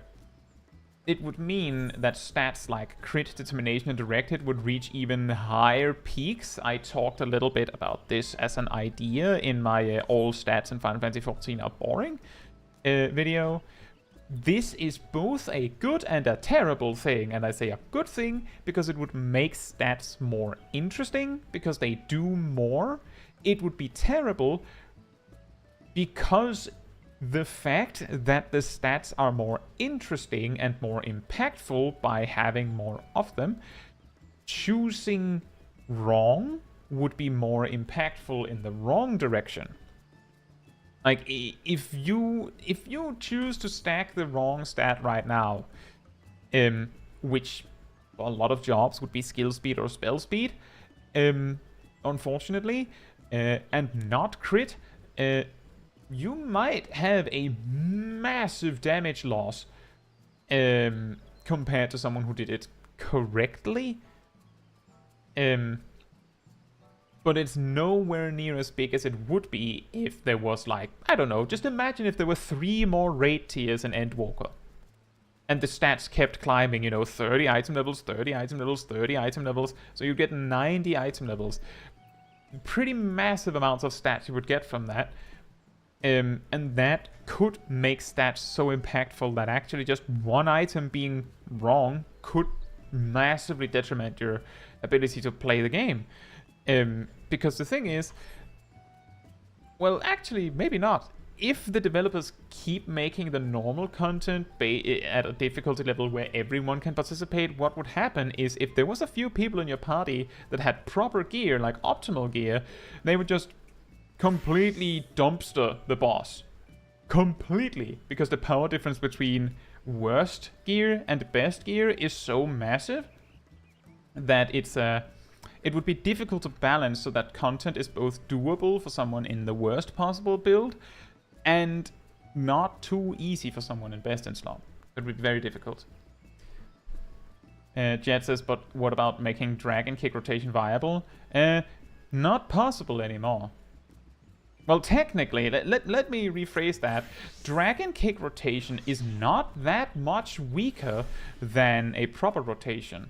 It's not that huge. The problem is that the better your gear becomes, the bigger the gap becomes, simply because Bootshine's damage, its damage is increased by critical hit rate, which means that originally what powered the Dragon Kick rotation was that before there was this extra stipulation that damage dealt is increased when under an effect that raises critical hit rate, and by the way, this counts as such an effect. Back before this change, a critical hit Dragon Kick actually did more damage than a critical hit Bootshine, even if it was guaranteed, which meant that on average, the Dragon Kick rotation, I believe it beat the proper rotation on average when you had, I think it was 78% critical hit chance. 78%.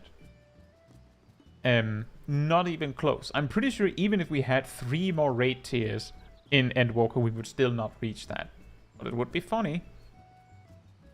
Licky says we already have gear sync. Oh no, you don't understand. If the newest trial was... So if there was 3 more raid tiers in Endwalker, there would presumably be 6 more trials in Endwalker.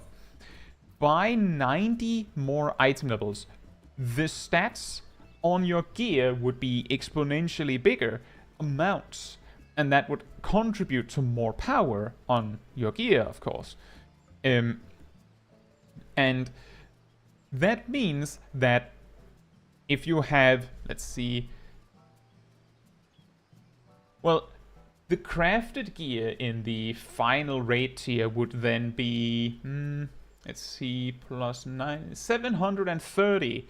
If you had full crafted gear with optimal secondary stats on it, you would probably do way more damage than if you had the worst possible stats. And that's not quite the reason, Steve. That's not quite the reason. And I'll explain in a moment. So what I mean is, they have the gear sync, but if you have this much content in a specific expansion, the power difference between just your choices in equipment is going to matter an extreme amount. Not just what item level they are, simply because what you see is that the more stats you have, the more impactful the stats become. We just never reach the breaking point where it becomes too important before they go, oh, new expansion, new max level. By the way, happy birthday, Pumpkinhead. Hope you have a wonderful day. The reason why World of Warcraft had a stat squish, and by the way, well, level squish, you said, I believe the reason they had a level squish was simply because the amount of levels were a bit much and there was too much content. Because you have to remember the level squish was accompanied by making it optional to do all of the expansions. You just choose one and you do that. The reason that they would do that is primarily to make the journey a little smaller and the numbers a little bit more reasonable. The reason why both Final Fantasy XIV and World of Warcraft had stat squishes is because when the numbers get so incredibly high as they do, it becomes too much to keep track of the damage. And when the damage numbers reach a certain threshold, it also just becomes meaningless.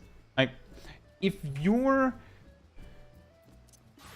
I don't know, your Ruin 3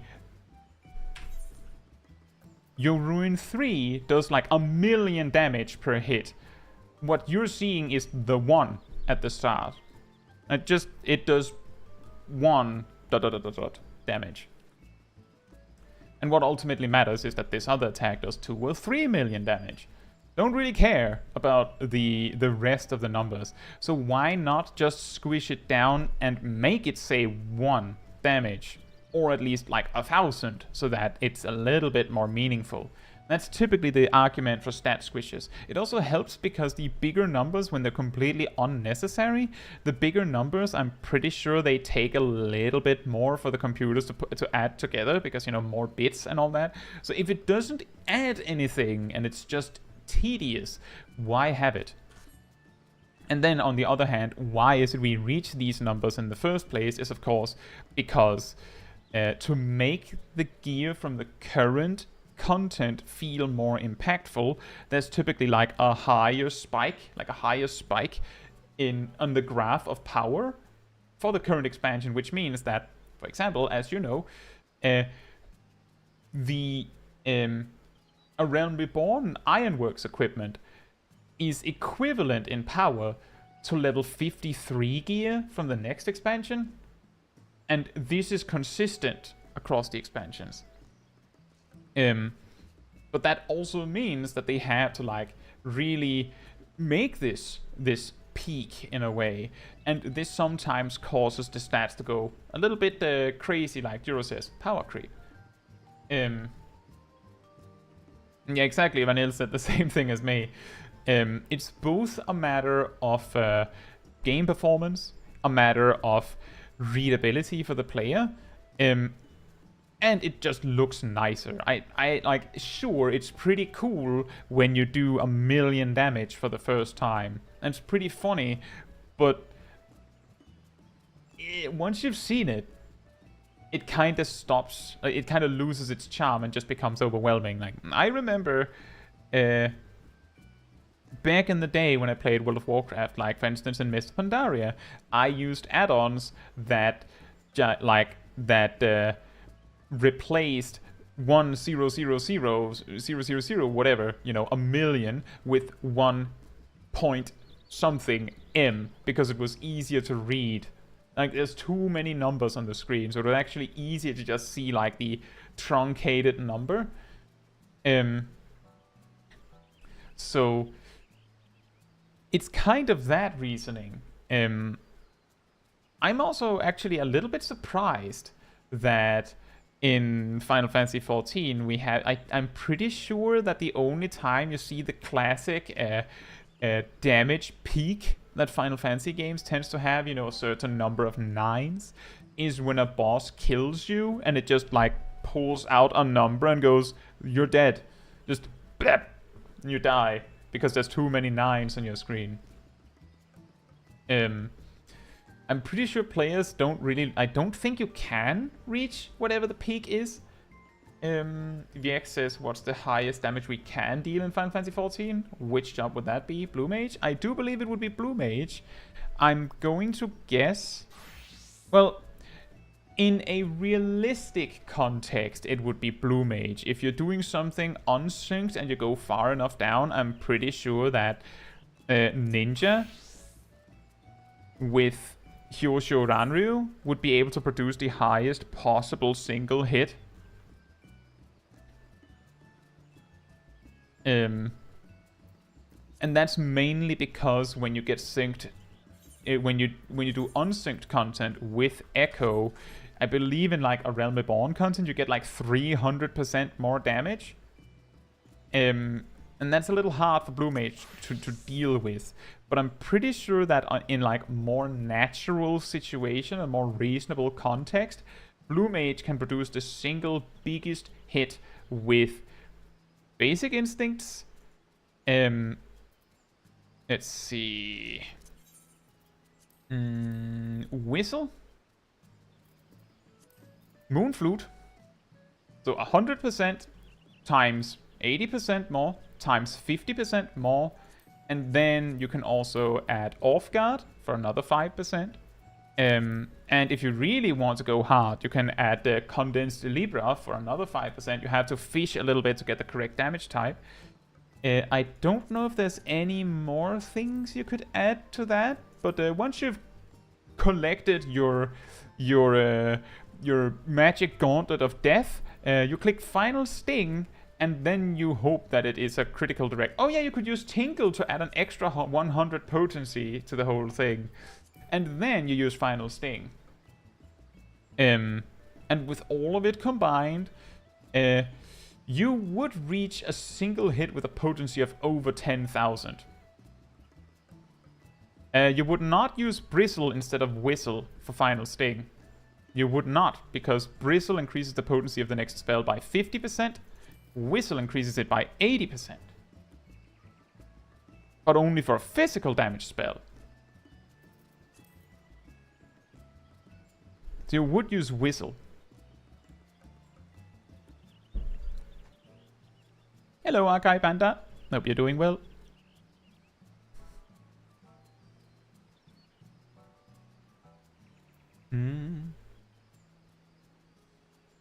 The reason why I said 50% was because Moon Flute.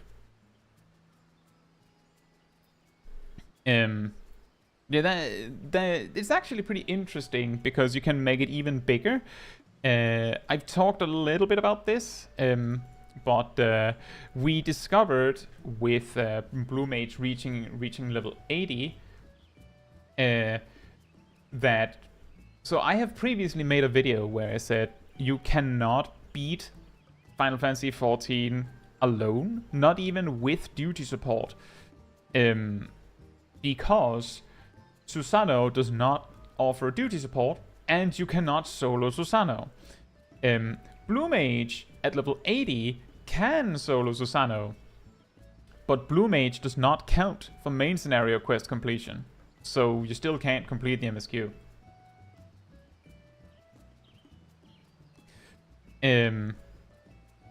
But Blue Mage can beat Susanoo with 50% Echo and a critical direct hit Final Sting. And the reason why that works is because you need to one-shot Susanoo before the intermission starts, which means you have to actually one-shot him from somewhere between 40 and 50% HP. And we know that that can be done because Matthew J did it.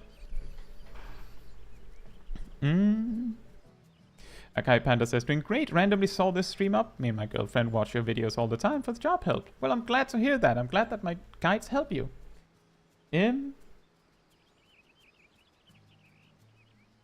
Wrath commented on that video. But I actually made that video when he was very early in his journey.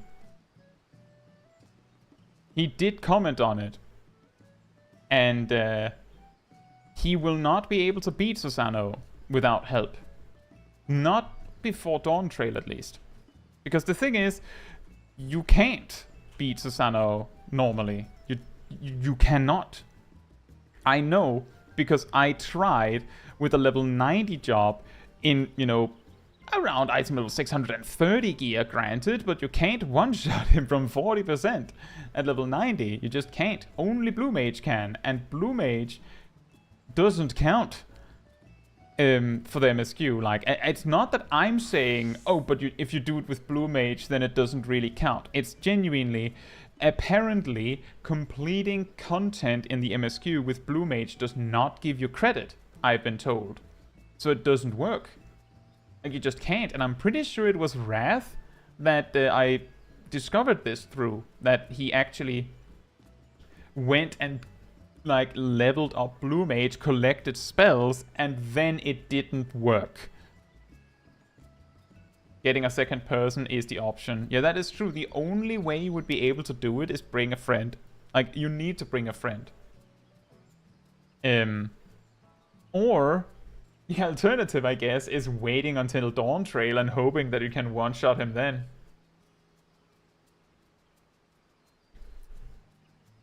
But yeah, I made that video actually, my video on you can't actually solo Final Fantasy XIV, specifically inspired from seeing his thumbnail of can you solo Final Fantasy XIV.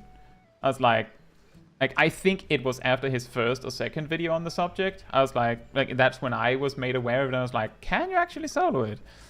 And I did some tests. The specific, it didn't actually, like the thing is, your first blockade is you can't do Crystal Tower. Like, that would be the first one, but I didn't count that as a loss. Like, I thought that was unfair to go, well, you can't complete it because there's this alliance raid, but you have to mention it, so I did. And then the second wall is specifically, you cannot beat Susanoo. Not even if you use the market board for equipment. Not even if you get gear that you shouldn't be capable of receiving. It cannot be done right now.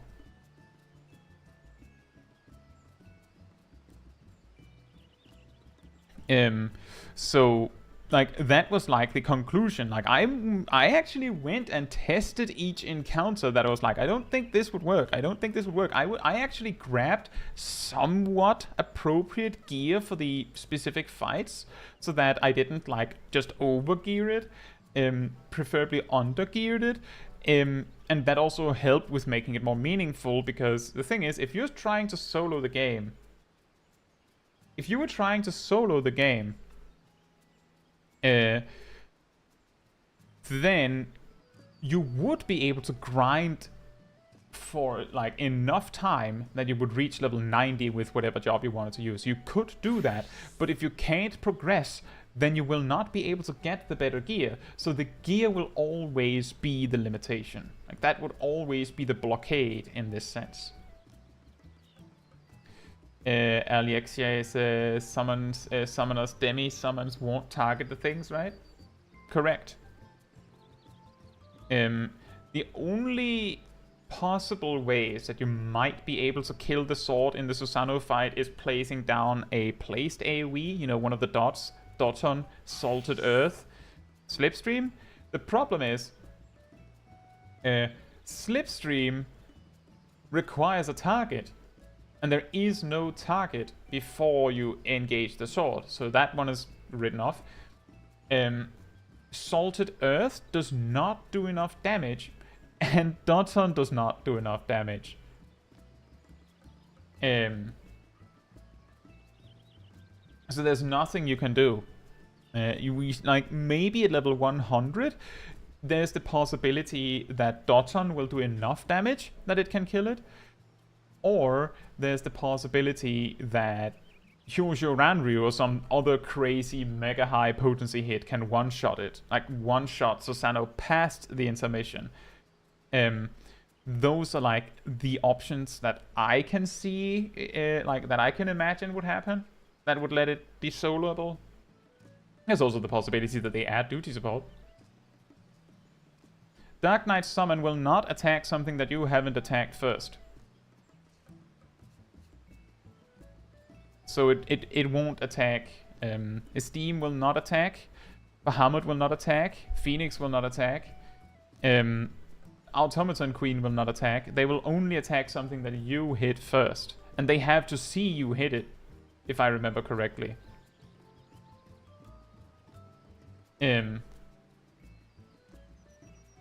Will Salted Earth count as having hit the sword, thus letting Esteem hit it? There's... Good point. But there's a problem with that. You need to kill the sword twice. And you can only do the Salted Earth Esteem combo once.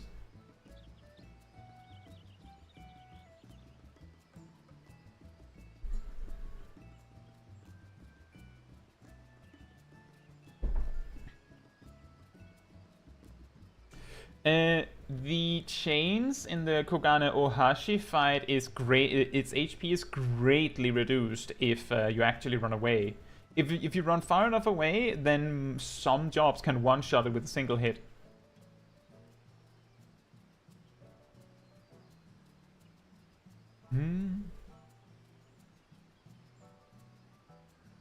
But yeah, the thing is that it's an interesting observation to see, and as I've said in my solo streams, because, you know, about once every other week I do a solo challenge stream,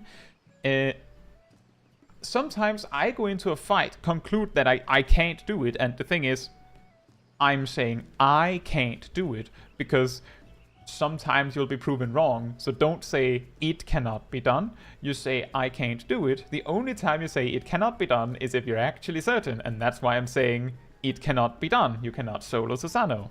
I feel like I've actually like closed the doors on that one. I'm pretty confident that it is not actually possible to solo Susanoo at this time. But you can solo a lot. If I remember correctly, so there is a like, it's not just Wrath. There is a whole community of people, you know, doing this solo challenge of making a character and completing the game with no help. And I was made aware that there was like an actual like significant community of this, even though it might be small or almost hidden, when I, on a whim, randomly beat the Black F solo synced. Because that apparently was something that was typically a problem. Like, that generally wasn't seen as very possible, that the typical performance was to level a job, either warrior or scholar, a significant amount of levels beyond 50 to be able to do it. And I did it with scholar at level 50. And what you'll see in most of my solo challenge streams is that if I'm not using warrior, there's a pretty good chance that I'm using scholar, because somehow kiting mobs is it's pretty good. It's pretty good. Yeah, it's pretty strong. It's pretty effective. Akai Panda says, I'm assuming you're meaning Susanoo EX. No, I'm actually meaning Susanoo normal. The reason why you can't solo Susanoo normal is because so around 50%, he will finish whatever mechanic he's doing and go into the intermission. If you hit him to around 40-42%, he will just animation cancel out of whatever he's doing and do the intermission. So you can't just, like normally when there's an intermission that is deadly, you just see the boss start an animation or a mechanic that takes a while, and then you just go complete John Madden on them to kill them before they can do another thing. But Susanoo specifically has like a kill switch where he's like, oh, whoa, boys, look at the time, and then he just nopes out of his current animation and just goes into the intermission. And the reason why that's a problem is because if you don't actually deal with the sword, so either if you don't grab the sword and just let him do it, he'll hit you for, I believe it's 7 nines? Maybe it's 8 nines of damage, and it's true damage that hits through invulnerability, so you cannot survive it. No way, no how. If you block the sword, but no one kills the sword, you will fail the quick time event. And then he'll hit you for 8 nines or whatever, and you die. So there's no way to beat this intermission alone legitimately at this time. The only way to beat Susanoo solo is to kill him before he does the intermission. And the only way you can do that, the only way that you can do that is by killing him before he animation cancels, which is something he just does like suddenly. There's no cast, he just becomes untargetable.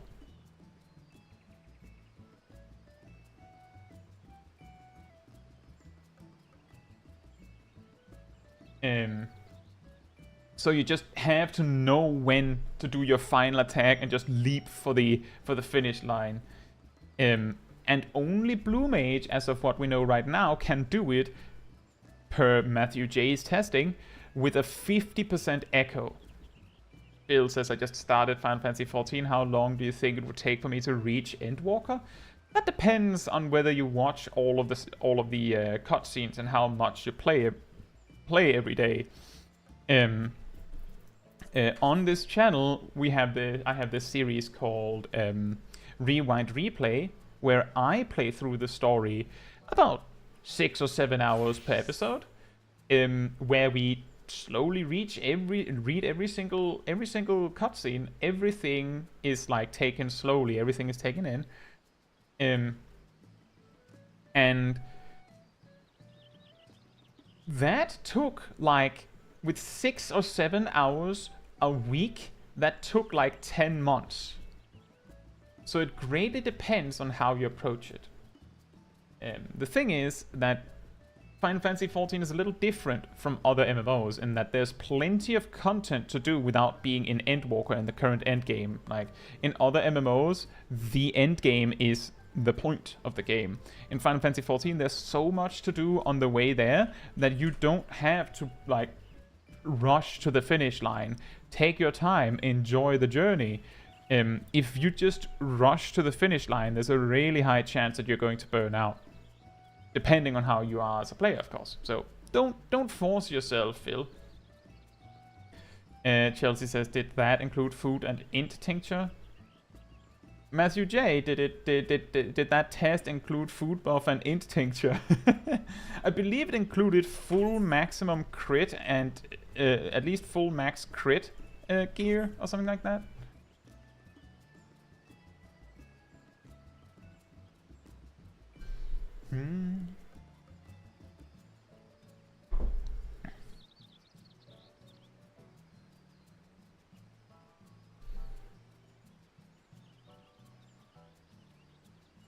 But yeah, it entirely depends on how much you're actually like watching the cutscenes.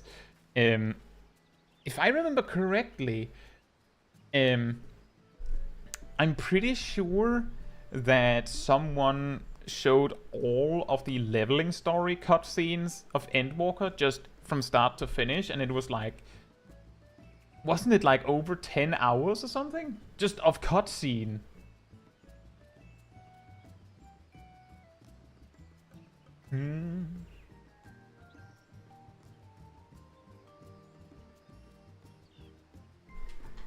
So there's a lot.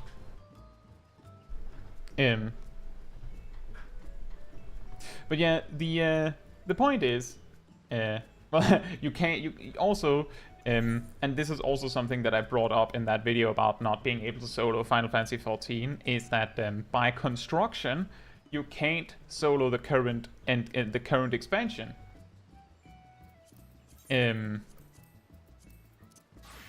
Because they don't allow unrestricted parties. So technically, you wouldn't be able to do that. Like, you just wouldn't be able to do that.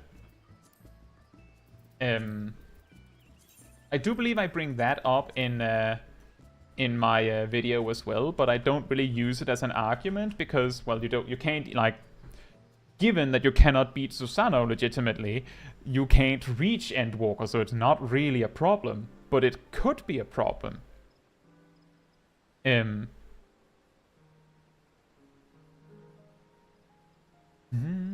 Yeah, see, I don't remember how long it took me. I started in Stormblood, and I remember that. So what I know is most people say that the post-game of A Realm Reborn sucks. Like, it's like the killer for new players. The thing is, I skipped a lot of cutscenes. For me, the A Realm Reborn post-game just flew by. I was like, oh, now I'm in Heavensward. Huh. And I never had problems with the post-game, but here's the thing. If you started in Stormblood, early Stormblood even, you would only have the A Realm Reborn and the Heavensward post-game to deal with. There would only be 2 of these stone walls. Now, there's the A Realm Reborn one, which has been shortened a bit, the Heavensward one, the Stormblood one, and the Shadowbringers one. And then you also have to do Endwalker, and technically most of the Endwalker post-game story is also there. So you would actually have, you have like 5 of these walls to climb.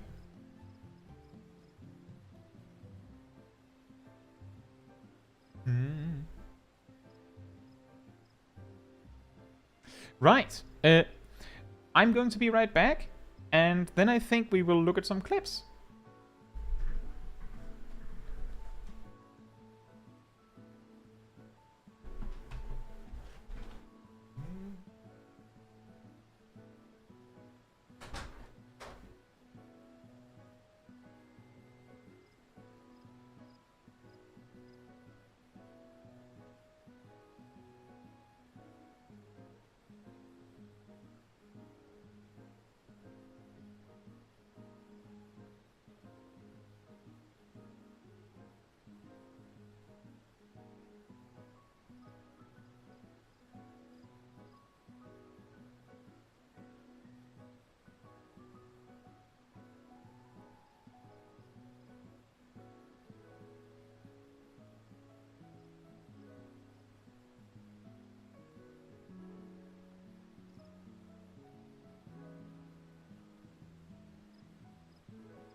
Alright, I'm back.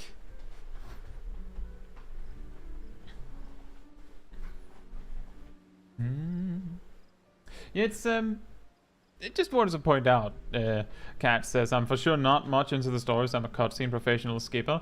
Thing is, when I started in Final Fantasy XIV, and I've said I've said this before, but the way that I approached it, and the way I typically approach games, is if they front load the story, I will often be like, don't really care. I don't know if I'm going to see the end of it. Let me play the game first. If I enjoy the game, then I might see the end of the story, and then I have more motivation to hear the story or see the story. So I'll often like skip a lot. I've said this before, but I basically started on Final Fantasy XIV, reached like the first cutscene where one of the Scions was in like on the battlefield with you of some sort, and I was like, I've been playing for over an hour now, and I've had the opportunity to fight like one thing. I don't care anymore. Mash, mash, mash, mash, mash, mash, mash, mash, mash. Just spam through the cutscenes because I do not care. And I didn't care again until, like, I cared very little bit during the level 50, you know, Praetorium stuff. But the thing is, back in Stormblood, you could skip the cutscenes. So I skipped the cutscenes. I don't think I actually saw the cutscenes in Castrum or Praetorium until they made them mandatory. And then I saw the big cutscene at the end of the A Realm Reborn post game, and then I started paying a little bit more attention in Heavensward. But let's just say that the cutscene after the vault didn't hit me very hard because I wasn't that invested. So you can see where I'm going with this is that I was more focused on the combat, and I didn't really get invested in the Final Fantasy XIV story until much later. I did eventually. As you know, I have completed the entirety of the story again, slowly, without skipping anything, on an alt. So I do care, but it took actually enjoying the game first, before I could actually be bothered, basically. Also, hey, me, who else? I arrived in time for chair stream. Is that the best or the worst part of the stream? Now, the clips that I have, I mentioned this at the start as well. I have two different clips of Gazel and Ymir doing the new dungeon, the 6.5 dungeon. And then we have Matthew J's first clear of the new extreme. And then we have Jet Erickson doing our favorite encounter, Blade, on Extreme. And just so that everyone knows, those are, of course, that means we have 3 6.5 things and 1 6.4 thing. If you really don't want to see it, you don't want to see any of it, totally fine. Now you've been warned, so you can escape before that. It might be difficult if someone jumps into the stream in the middle of it, but I can warn you now. We're not going to be providing the story context of these fights. So if that is fine with you, then we're basically just going to be looking at combat. The way this is going to work is that Gazel and Ymir have posted their clips so that we can give some advice. We can see, are they making any particular crucial mistakes? We can give them, and I say we can give them advice because I can give them advice. You can too. If you see something, then I'll try my best to like bring it up. And I typically focus on a few core things, as I said earlier. If I point out every single mistake, then we're going to sit there for an hour plus per clip. And you're going to get so many things that you'll sit there with like pages and pages of tips that you can't keep an overview of. So we're going to focus on a few things and do that. All right, Rust. Thank you both for checking in. Hope you enjoy your journeys. We're going to be doing it like that. And then both Jed Erickson and Matthew J, it's more like showcasing their experiences. Jed Erickson was showing some Black Mage troubles, I believe, and Matthew J, well, it's the first clear of an extreme. It might be nice to see how someone who is a proven savage raider, so to speak, how it looks when they get their first clear.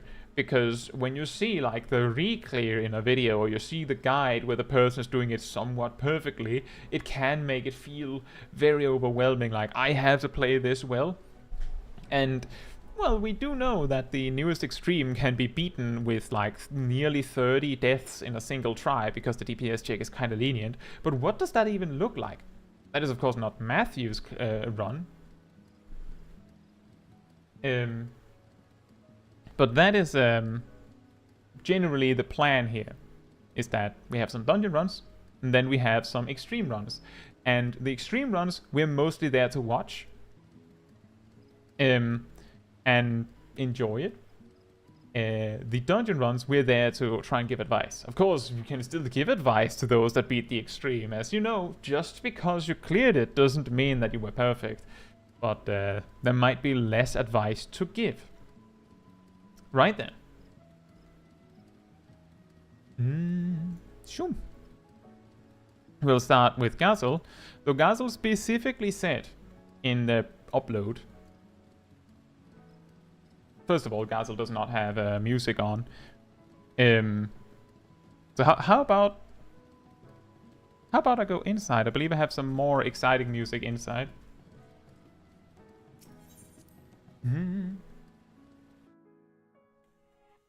Oh, sure. A little bit more exciting. Yeah, Gazel specifically said that they had some trouble with planning their summoner rotation around the second boss in the new dungeon. Now, the key thing with the second boss is that it has a lot of movement required. Also, just take a moment for this one. No hotbars. Whoops. Ah, there it is. Let me just... here we go. Toolkit. There we go. That's pretty funny.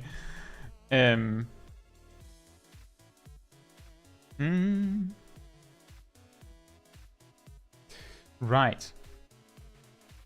Let me just go back here. I'm going to do it a little faster, mainly so that we can catch the things that might be done differently. Something that I normally do with Summoner is that I actually wait with Bahamut until everything is clumped up, but it doesn't matter that much, given that this means you can use, for example, Garuda a little earlier. A thing that might be very, very handy that I would recommend, and this actually goes back to here, let me just slow it down, I didn't expect to get these many things to talk about. Something that I like to do with Summoner in dungeons is specifically Titan and Garuda. These are really good to have while the tank is pulling. Especially if you can make it so that Garuda comes out at the end where the tank reaches the destination, as you did here by using Bahamut first. You could put down Slipstream almost immediately. The reason why I'm bringing this up is because you specifically used Garuda and then Titan. That is optimal for damage, but what's going to happen is you're going to have Ifrit potentially for the next bit. You spent see, so now you have Ifrit. You have Phoenix in 10 seconds, so you can do that as well. I'm going to assume that that's what you're planning to do, but this is the reason why I normally open with Ifrit once the mobs reach their destination, was specifically so that you can run with the mobs for Titan and Garuda. This tends to be a lot less important if the pack actually takes a minute to finish. And I say actually because I'm pausing again. The core philosophy when you're making pulls, and I know this sounds really nerdy suddenly when I'm saying philosophy, is that 1 minute cooldowns are available for every pull in a dungeon. 2-minute cooldowns are only available for one of the 2 packs and the boss. So the first pack and the boss. But it's not always actually true that you have that a pack takes 1 minute. So if it takes less, then you have some time where you're like, well, can't really use Phoenix.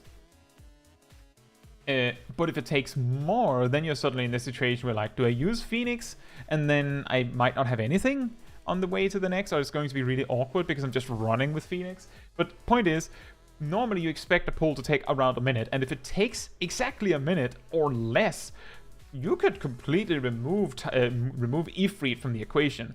But if the pack takes less than a minute, so you reach the position of needing something, but you don't have anything because you only have Ifrit and you can't run and Ifrit as well, that might be something worth considering. So, just an idea. It didn't come up in your situation, Gazel, but that's why I mentioned that's what I normally do. Also, for anyone looking at this UI and going, what's happening here? I'm not sure why they're stationed like this, but I'm pretty sure that, it's because Gazel has set it up so that their UI is tank, tank, healer, healer, and then the other DPS. So these 4 buttons allows Gazel to use Rekindle on the 4 most important players in the group. Mike Wazowski. Oh yeah, he was very green, wasn't he? Yeah, it is just, speaking of planning your summons, is that if you know that there's going to be some movement coming up, maybe open with Ifrit while you can. And exactly, Jet, that was kind of what I was also going with, is if you, let's say you open a pack when the tank has reached their destination. Let me just jump to an example of that. I'm going to jump back. If you, instead of using Phoenix when you can, you wait with using Phoenix until now, just random example, then by the time Phoenix is done, you don't actually have time to use both Titan and Garuda. Might be better to open with Ifrit, because then you would have Titan and Garuda for the next round. Of course, the next pack is the boss, so it's less important. If this was the first pack, like back here, then this would have been more helpful. And the reason why you want to keep both Titan and Garuda is because you want to use Titan, you know, Topaz Ride, Mountain Buster, while running next to the pack. And then when the pack reaches its destination, or as they're reaching the destination, you can use Garuda, some Emerald Rights, and then, well, Emerald Catastrophes and Topaz Catastrophes. And then when they reach the destination, you put the Slipstream down. Because, as Jet said, placing Slipstream sucks on moving mobs. It doesn't really work on moving mobs. It's a funny, interesting interaction that I believe is still in the game, that when you cast Slipstream, it actually records where the mob was when you started casting and places the Slipstream AoE there, not where they were when the cast finished. Which can make it awkward if you're casting on a moving mob. What happened, Emir? Did your computer die? That's not good. This fight is, I suppose this is actually pretty easy because there's very little forced movement throughout the encounter. So a summoner will hardly have to worry about it. That's partly probably why it's more on the second boss that it's very clear that Gazel said they have some trouble. I'm sorry to hear that, Emir. Is it like it doesn't want to turn on? That's not good. Yeah, I'm going to assume for the rest of this dungeon that the way that Gazel is going to do these packs is that they're going to use Bahamut round when the tank pulls the first bit of the pack, and then just make their way through the pack and then use Topaz, then Garuda, or Garuda, then Topaz, well, Titan. I'm guessing it's going to be Garuda and then Titan, because that was what you did before. That's fine. I have just presented an alternative. There we see the Garuda. It's good to be consistent, because then you don't sit and think about what you need to do, because you know what to do, because you're doing it the same way every time. And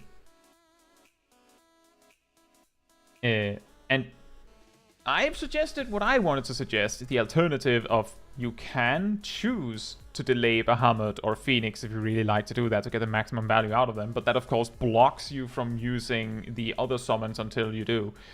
On the other hand, using Bahamut and Phoenix close on cooldown keeps them in check with Searing Light. Right, so this was the boss that Gazel wanted, specifically said they had some trouble with. But yeah, my point is, Gazel, you don't have to do it the exact same way every time. You can mix it up depending on how your tank plays, how you play, how you're feeling, how you're doing. But if your strategy works, perfect. I just wanted to suggest an alternative perspective that if you open with Ifrit after Bahamut or Phoenix, then you have the more mobile Titan and Garuda for the movement part. So the thing that makes this fight a little scary, just taking the quick rundown, there's 4 pillars on both sides. The boss will mark 2 of them, which will collapse for line AoE across the entire arena. And this happens alongside a mechanic that pushes you the length of 2 pillars in width down the arena. So if you're standing in front of this pillar over here, and you're standing on a lane that is getting pushed down this way, then you will go from here to around here. So you need to keep that in mind. Like if this line is collapsing and this line down here is collapsing, you need to stand here or here and make sure you're getting pushed to the other safe line. For the most part, getting hit by it once will not kill you. I discovered through my impeccable play that on Paladin I got hit by it 4 times and still lived somehow. So you might be okay if you're a tank. If you're a DPS, you might get concerned after the first one. That is the main thing. Then there's a circle AoE that the boss will perform that does the quicksand effect, you know, where you have to quickly run out or you just die. But that's like, as far as I remember, that is like the main thing. Then the boss also has the mechanic similar to in the 6.3 boss. What's his name? Why are you still alive?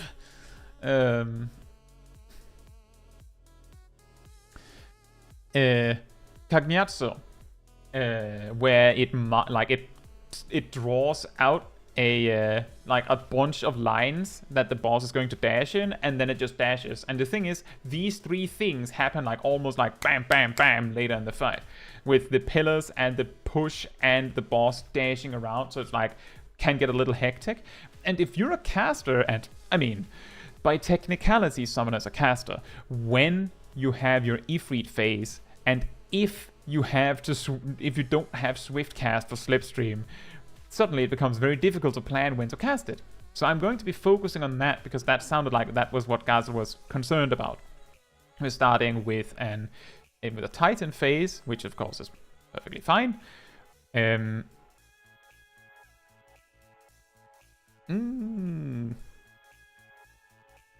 That just barely works. Very interesting.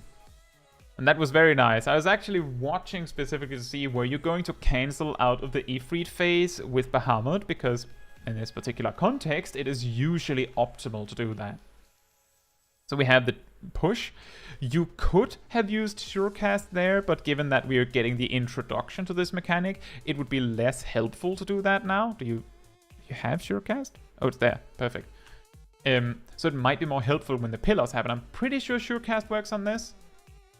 And here you can see that pillar and that pillar. So it's actually, this line is safe. Well, kind of. And you're perfectly in position, so that's great. What you could have done differently here, possibly, if we just rewind on that, you're standing in a good position. if you used Ifrit now, if you had used Ifrit now, then you would start casting Ruby right now. The first one would finish right about now, I would say, around here. And the second one would finish around here. But that's really easy for me to say in retrospect. I probably wouldn't have used Ifrit there either if I was a summoner. I would be like, well, there's the push coming in a moment. What you could do, though, is you could have just decided, I'm going to use Ifrit, and just rolled with it. The problem is that if you had used Ifrit and then Surecast wouldn't have lasted to block the push, and you wouldn't have a decent opportunity to actually weave it. So this is the kind of situations where, like, in retrospect, it's really easy to see that you could have just used Ifrit here and you would have been fine. On the other hand, that's really hard to see in the moment. You could weave Surecast with Ifrit melee combo. So the reason... You're right, Jet. You're perfectly correct, because this line is also safe. The reason why I'm choosing to neglect to mention that is because we saw it. Let me just, like, rewind to a point where that makes sense. Did I go too far? Let's see. Gazel is looking this way right now. Gazel sees this. Gazel sees this. Gazel realizes this particular lane is safe. Technically, this is also safe. But by now, Gazel might not remember which ones weren't safe, but Gazel does remember that they chose a safe spot. So they might not feel confident dashing over there. And I think that's pretty common, especially if you're, like, somewhat absent-mindedly doing a dungeon. You're not paying so much attention that you're keeping track of everything. So what you're keeping track of, if I'm standing on a safe spot now, that's all I need. I just need to stand on this lane and I'm good. Even though technically this lane was perfectly safe, Gazel might not realize that or might not remember that. So that's why I didn't suggest it. The reason why I suggested summoning Ifrit in the first place was specifically because I was like, well, you had enough GCDs to just stand where you are. But you're absolutely correct, Jet, that you could have used Ifrit, started casting Ruby Right 1, or casting Ruby Right number 1, and then cast Ruby Right number 2, and then if it turned out that it wouldn't work, you could just go into the melee combo, right? But my point is that I'm guessing that in the moment, Gazel might have realized that they could have used Ifrit there, but probably wasn't certain if this lane was safe at all, because they didn't see it, even though there's only 2 lanes that are actually dangerous. But you're absolutely right, Jet. Cat says, how do you switch language? Excellent question.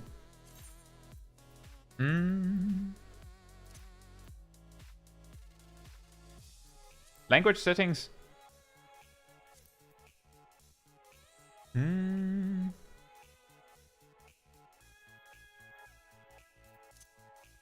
don't actually know where the other language settings are. None of these look like the correct place. The login screen makes sense. So you can choose the voiceover setting, but I'm pretty sure it will force you to have to relog to make it work.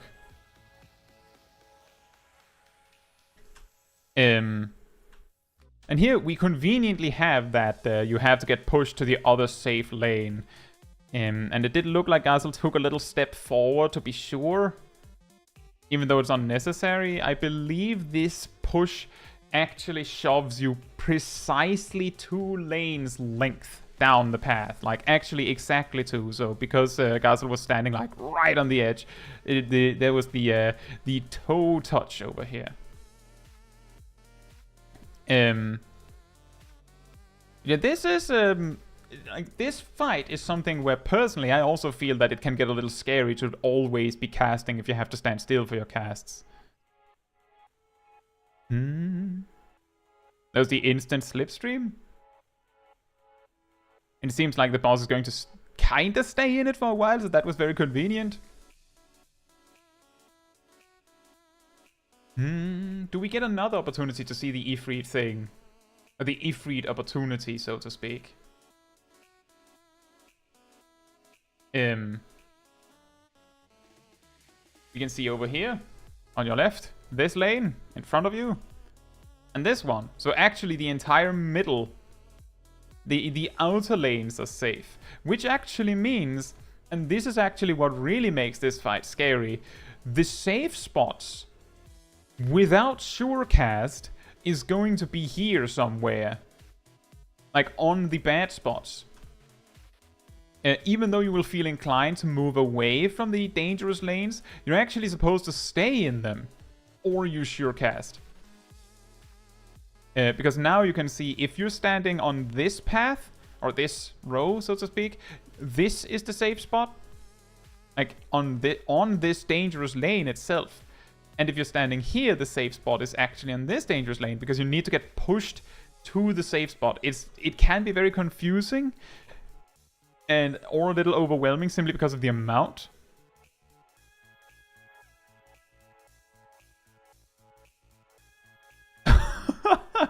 I don't know how you do it, Gazel. That is like perfectly metered out. But overall, I feel like it didn't seem like you had any problems with, like any major problems with Ifrit. To just take the general idea on this is there were opportunities where you could have used Ifrit, where you didn't need to, where you didn't choose to use Ifrit, but it didn't seem like there were any situations where you had to use Ifrit and it was a problem.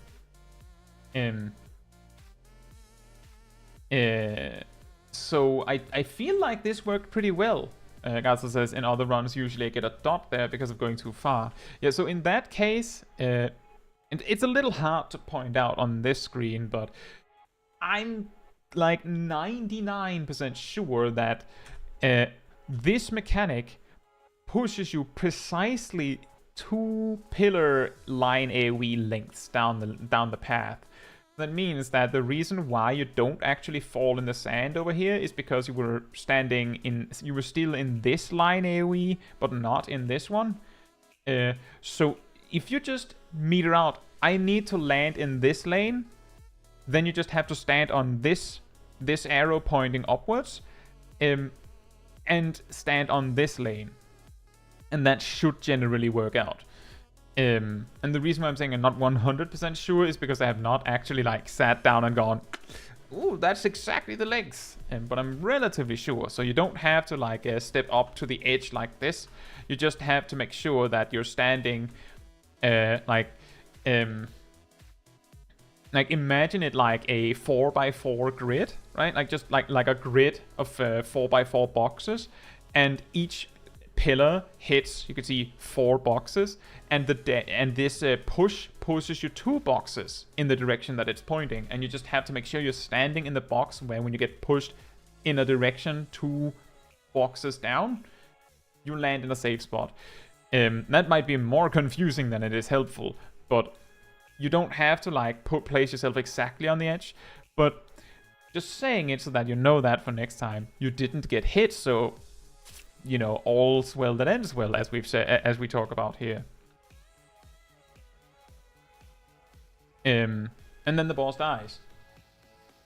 I feel like it would be more interesting to take a look at the final boss, because these mobs, well, actually you're using Ifrit now. Makes sense. And then you switch to Bahamut. Perfectly fine.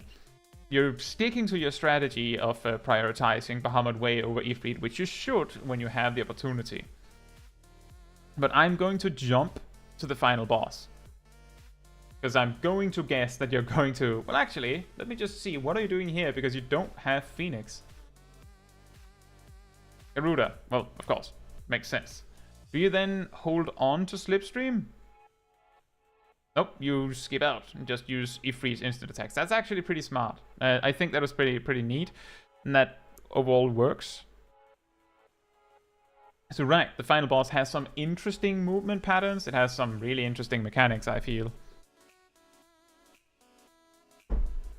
Great White. And then there's this. This is not a time you would like to use Ifrit. But you didn't have to use Ifrit. In fact, you had a great opportunity to use Slipstream Casted. You died in the final boss. Well, then I'm extra interested.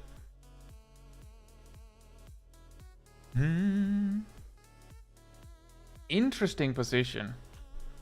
The reason that I find it interesting that you decide to stand here is I find it very hard to figure out when exactly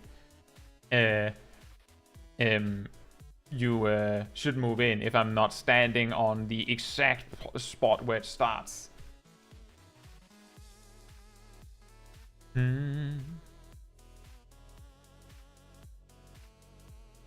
What?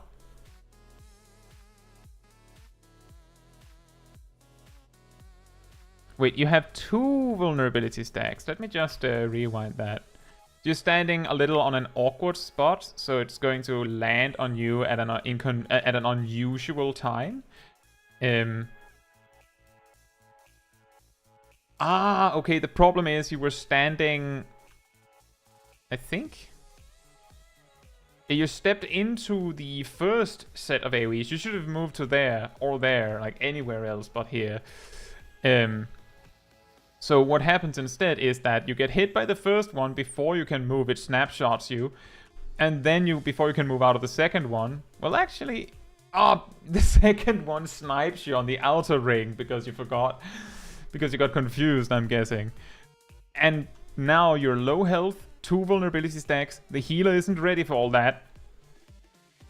Yeah, unlucky.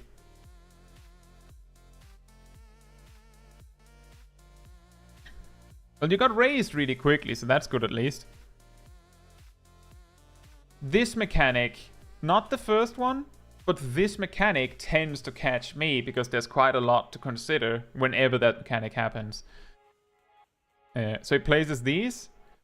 You can't... so, is there a sign? Let me just see. I don't think there is a sign. Generally... I would recommend waiting with moving until you can see this. You chose exactly the safe spot. But the reason why I suggest you wait until you can see the arrows is because this one could have decided to split in these 2 directions, and then you would have had to move twice. You can see it before the split arrows appear. Can you do that? And look at the line of the orbs.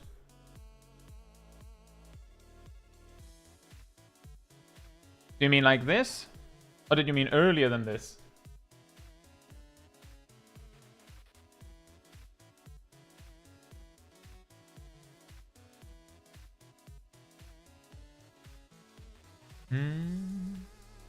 The middle one never splits towards the outer balls.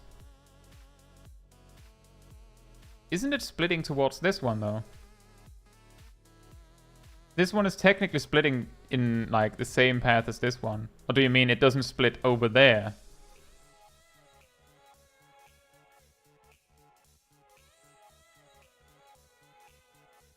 Yeah, I guess that makes sense.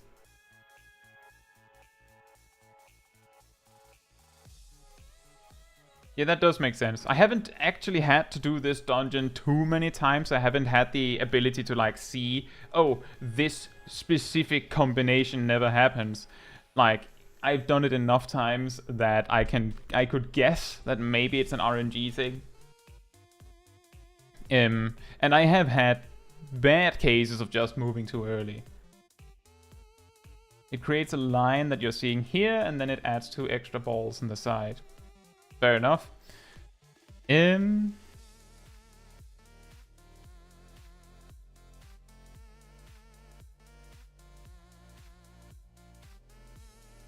way you can see before it splits is that you can locate the 3 line and then go to the side that has no extra orbs. That is pretty smart. It seems that BSR is saying kind of the same thing. I do believe he gets to do it at least one more time before the boss dies. Or maybe not. This group is doing good damage, so maybe not.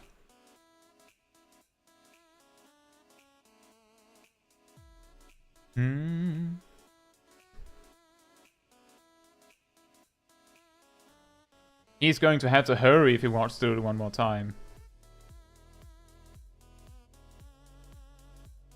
Nope, he's not doing it again. I just want to see it again, just to, where was it? It has this, like, specific shape that leaves one far away on its own. I can see what you mean. It is a pretty good suggestion. I was pretty confident that I've seen the middle one split into a spot like that, but I can't remember it specifically, so I can't say for sure if it didn't work, but if it worked for you all to just run to the lonely one, perfect. And then I learned something new. Yeah, in general, I feel like Asla, I don't feel like you the main thing that there was that there were some things where you could have chosen to be more creative in the second boss, as I mentioned, but it wasn't necessary. And other than that, you did pretty good. So I don't think there's I don't really think there was much to complain about here. I don't think so. Oops. Right. Second time. I think it went well. The thing is, you said that you had trouble with the second boss, but it didn't seem like you had to stop casting at any point. Which means that even if you had trouble planning your Ifrit phases, wherever they happen to land were fine, right? So the next one is Ymir as Gunbreaker in the same dungeon.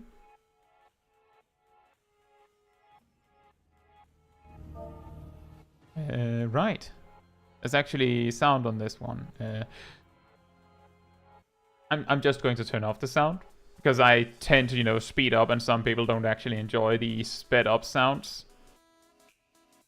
Let's see. So, I'm going to try and see if I can catch some of the things that I've talked about previously with Ymir. Let's skip forward a bit. So sprint before you pull the pack, so that you get more sprint. AoE, because there's a lot of mobs. Very good. Something just to clarify for anyone a little bit confused. So Ymir clicks most of their buttons. And you may notice that the mouse is slightly off from what action it actually looks like they're pointing at. That happens sometimes.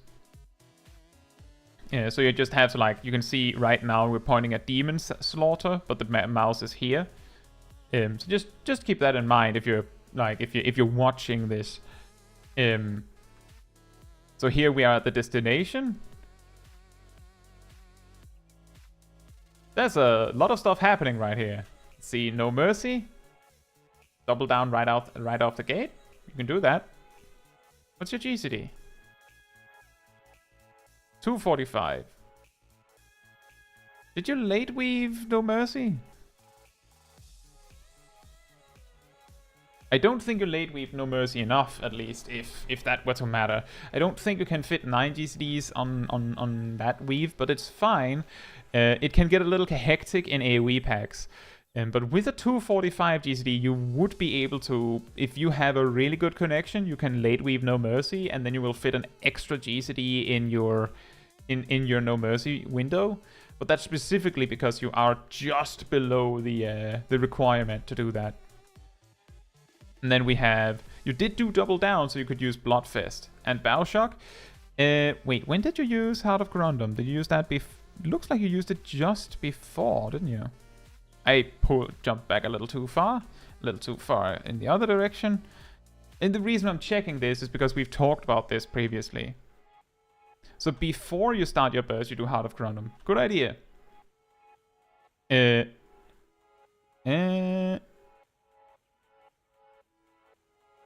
used your blasting zone on one of the small mobs. What you could have done differently there, and this is like extremely nitpicky, but specifically Mike Wazowski over here and the really big Dahak over here tends to survive a lot longer than the other mobs. Like it seems they have a significantly more HP than the rest. So it may be beneficial to like primary target one of them so that you hit with your primary target damage like blasting zone on them.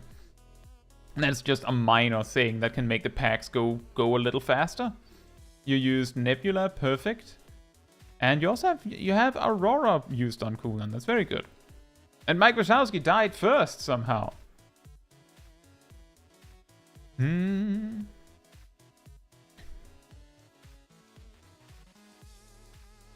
we have the big pull here. Is there anything? You actually have no mercy right on time. An interesting little observation is that both Gazel and Ymir has had like perfect like 1 minute timings with these pulls. Oh, what happened there? Take that again. Demon Slice.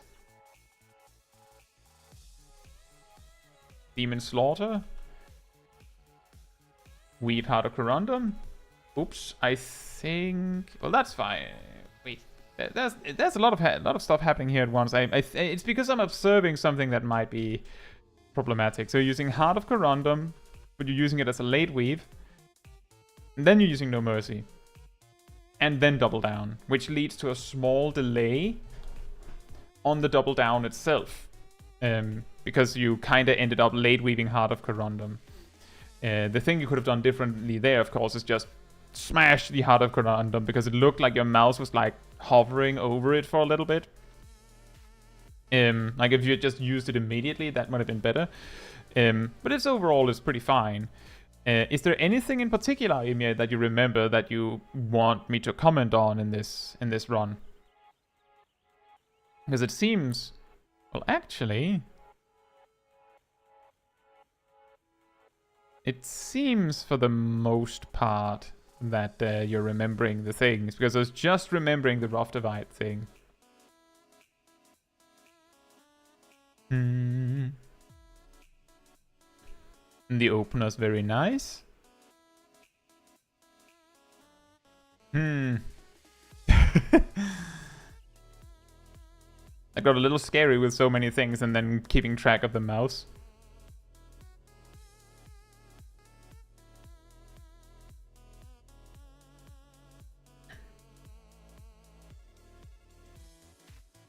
And then we just slow down here. You should use Gnashing Fang right now. You should use it right now. You should also use Blasting Zone right now. You should Gnashing Fang should be used right now. You should really use Gnashing Fang right now. Oops, you wasted the cartridge because you already had 3. You should use Gnashing Fang. Now it's kind of too late. Now you should not do it. Oof. Oh, you have Doom. You need the healer to Isuna. And they did. And then we have the next burst. Which was fine. Pretty smart that you have Rough Divide on M4, so you don't have to like reach all the way over there every time. That helps a lot, I'm sure. And now you got it. Perfect. Very nice.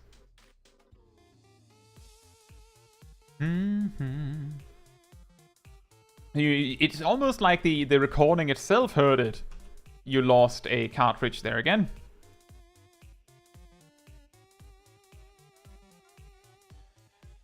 And the boss is dead, so whatever.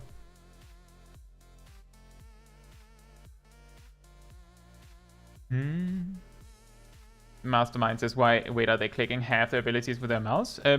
That's what we typically refer to as a clicker. Some players play the game like that. You can do everything in Final Fantasy XIV as a clicker if you want. Some things are going to be a lot harder.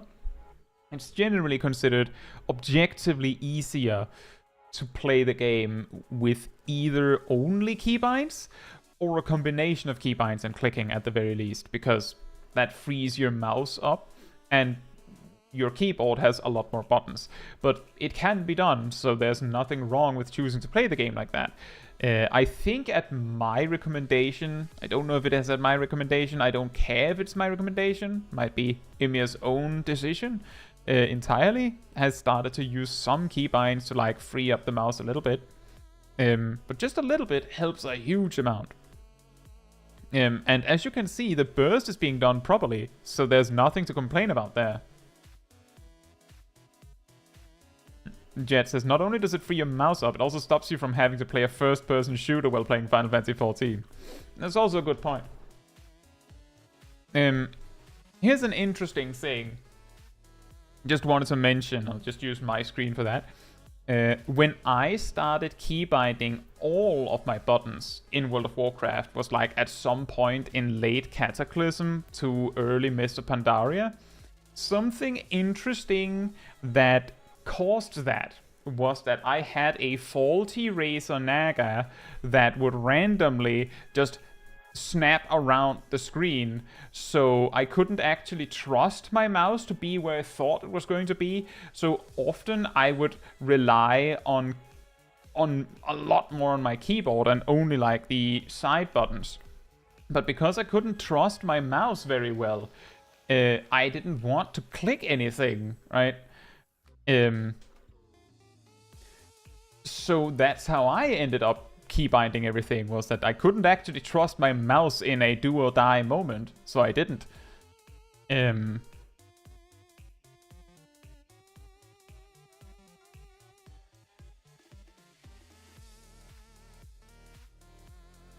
think the most funny thing that I noticed with the clicker is, and I've told this story before, but in Season 1 of Crystalline Conflict, and I'm just talking about this because you can see you know what you're doing here, one of the best white mages in like the Diamond to Crystal rankings was a clicker, and I realized that after having played with them a lot, I saw that they streamed their fights and they clicked everything in PvP. Exactly, Gazel. People have completed all content in the game with as a clicker. It's uncommon, but it can be done, so you can't say that it isn't allowed, right? It's perfectly viable.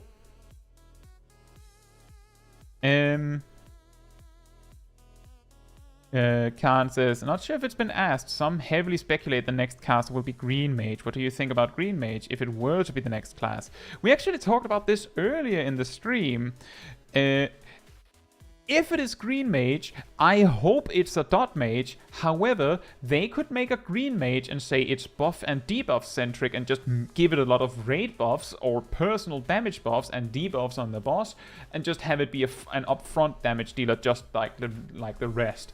So I'm kind of whatever on the subject. I want to see the toolkit of the mage that we're getting before I make my judgment. Like, they can call it a grey mage for all I care. I want to see the toolkit before I make my judgment. And don't worry about it, Khan. I just said we talked about it earlier and then I reiterated. Perfectly welcome to ask again. But my perspective is, they can call the jobs whatever. I don't know what I am expecting before I see it in action. It could be anything. So I just want to see how it works first before I get excited. Green Mage does sound promising though. Right, now we have the Emia's attempt at the weird boss.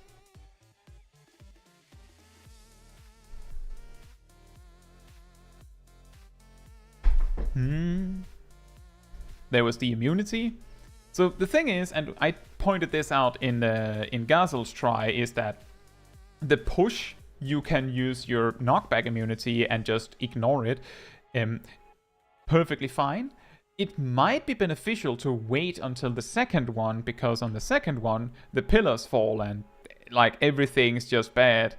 So it might be beneficial to do it like that. Just a consideration that this is the time where it gets scary. Let me just take this a little slower.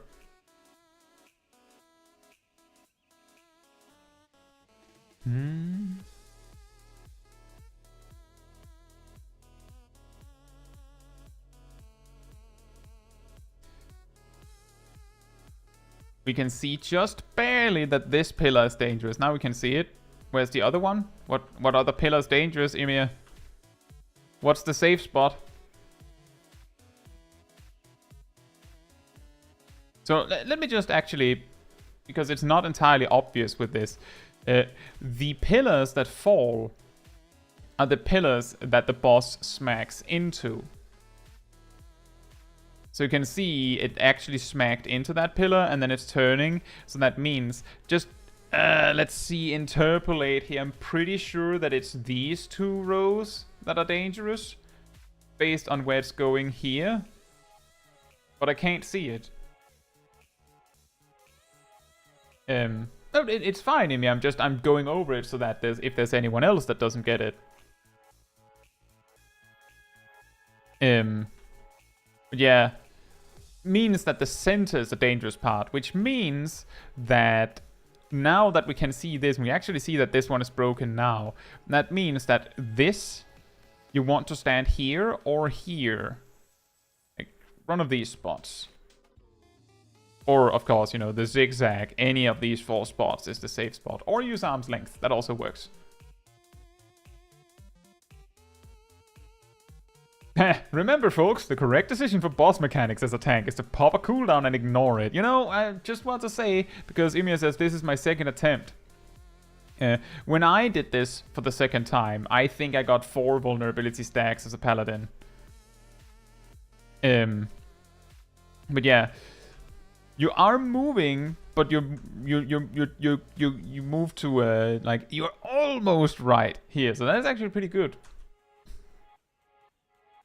And then you get the dot. TBN has to break somehow. And then we have the sand. And then the mechanic, well, the nothing mechanic, and then the AoE. Here we go again. And here we can see it's this one. And that one over there. Yoop, yoop. I think this is a safe spot. Right? Maybe not? Oh, you took exactly the perfect step forward and got hit anyway. That sucks. That's the worst. That's unlucky. That is very, like, I feel like that's not uncommon. Like, if you're second guessing yourself, like, oh, I don't actually know if this is a safe spot, and then you take the extra step forward and then you get hit anyway. Pop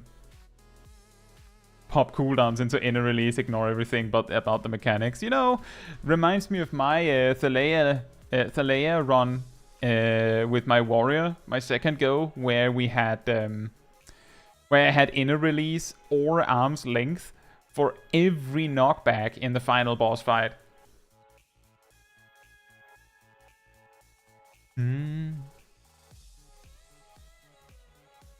Khan says, I always like to learn new dungeons through duty support and studying what the NPCs do. That is a pretty good idea. That is a way to do it. I haven't done duty support that much. Just because I tend to do it, like, do my first runs on stream with friends and things like that. So it's just, it doesn't come up very much. My favorite cooldown on Gunbreaker. I mean, for some reason they decided that Warrior has an almost infinite package of knockback immunities.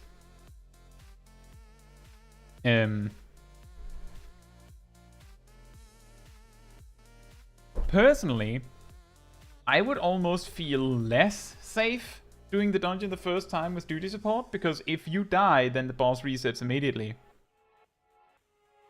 As opposed to if you do it with other players, where they can at least raise you.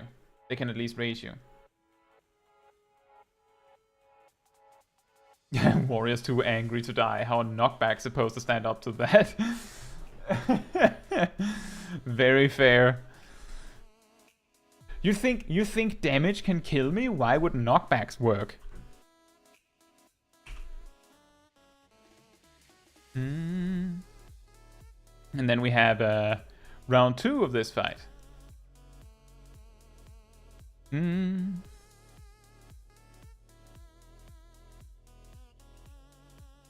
I just briefly want to mention it looked like you didn't use both rough divides in your No Mercy. Just bringing that up.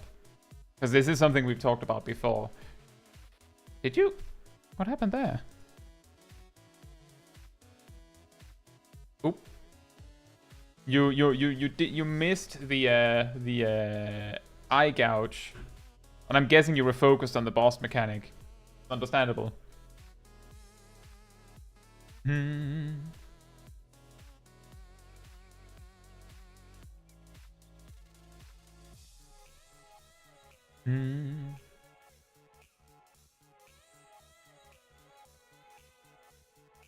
But yeah, that is exactly the thing that I believe Jet was alluding to before when Jet said, what was it?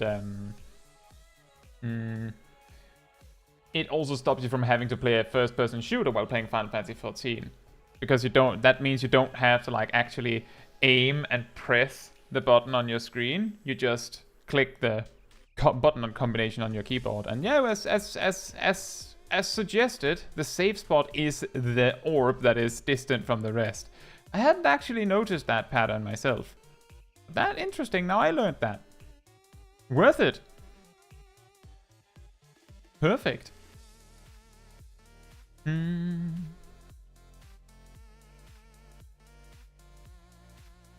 Oh, the big AoE.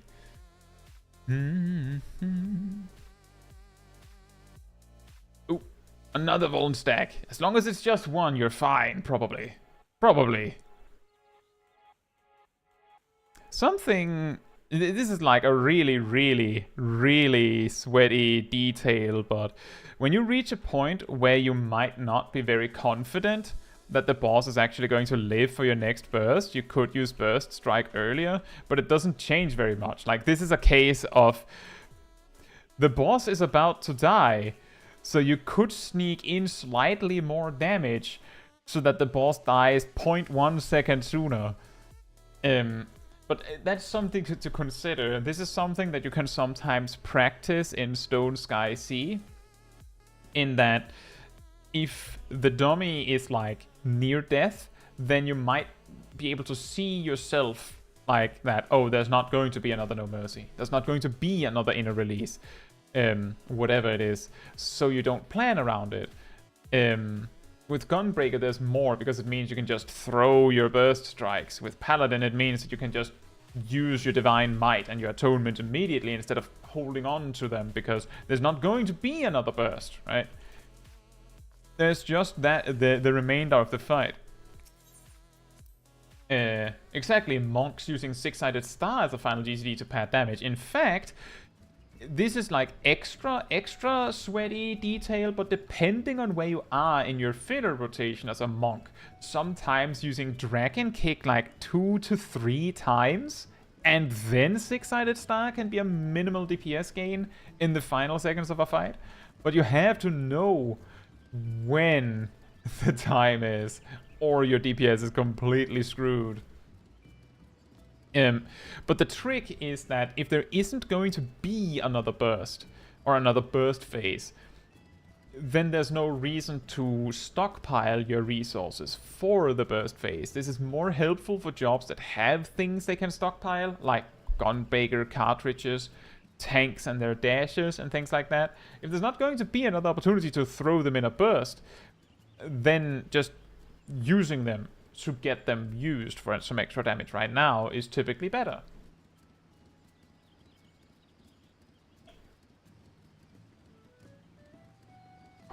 But ultimately, unless the boss is like standing there about to cast their Heart in Rage and kill the team, it's usually not going to matter.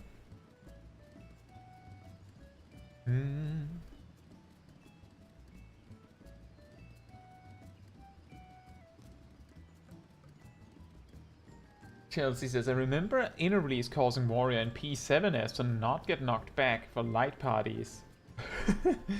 You know, that is an interesting problem with Warrior. Warrior both has uniquely a knockback immunity as part of its toolkit, as its damage toolkit.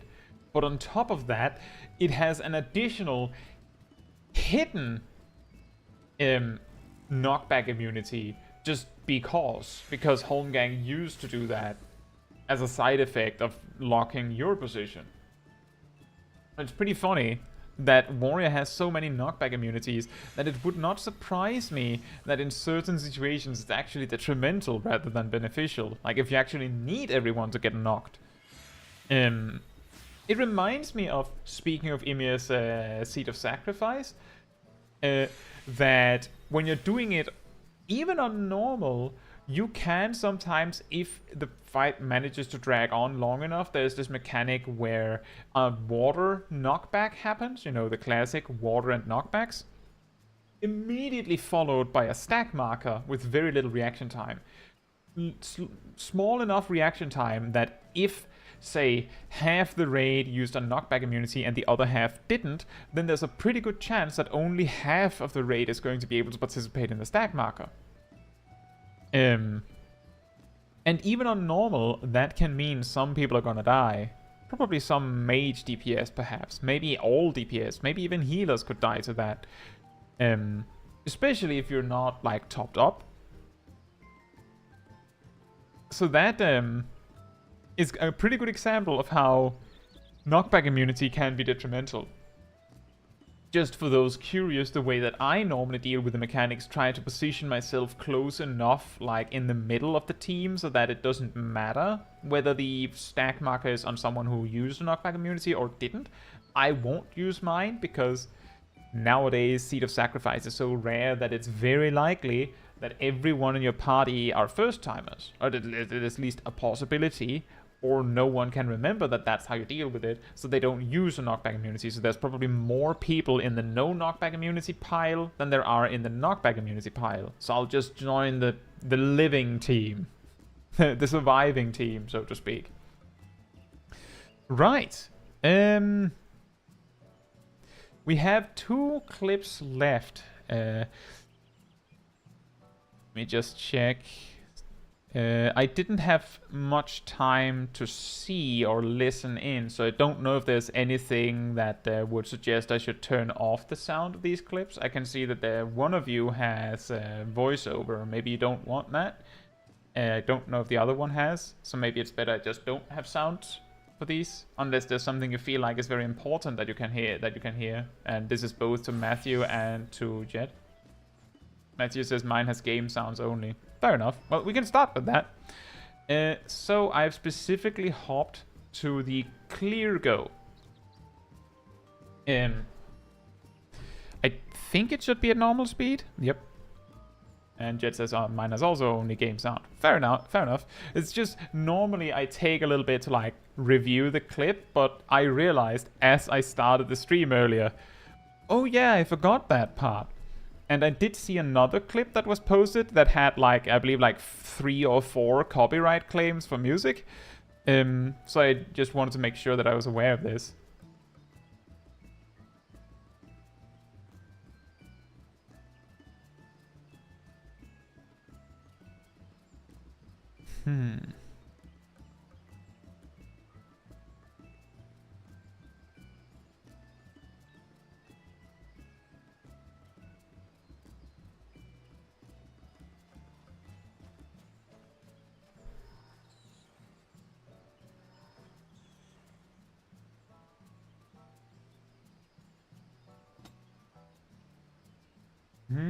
Isn't it funny when you see a bot in your chat? Woo!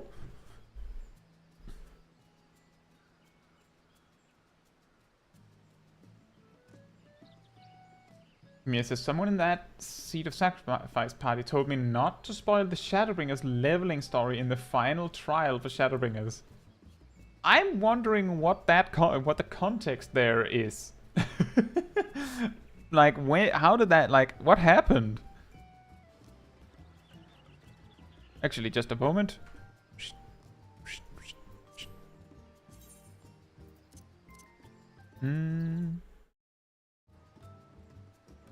It's fine. You're talking about Emmett. That is pretty weird that they would get mad about that. Let them figure it out themselves, Herbert Derber. Right?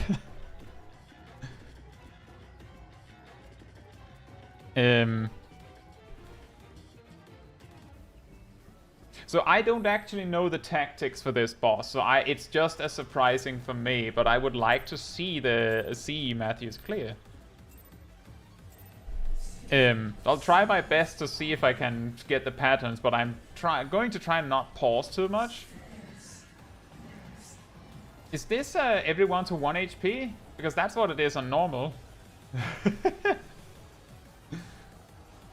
Ah, yes. It's similar to normal. Fair enough. Just less forgiving. Oh, that was a very nice reposition. Are you sure you're not a Black Mage main, Matthew?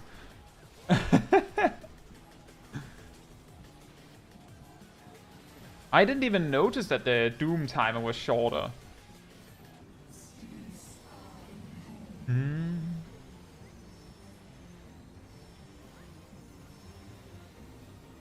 That looked like the same mechanic as well.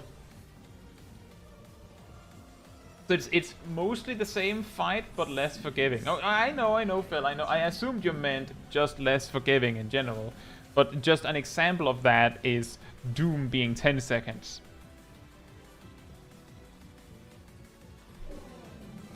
I'm guessing that happens faster? Or what? Didn't feel faster.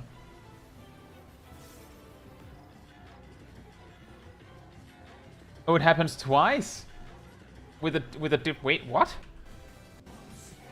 Okay, I didn't even see what was that. So why is it...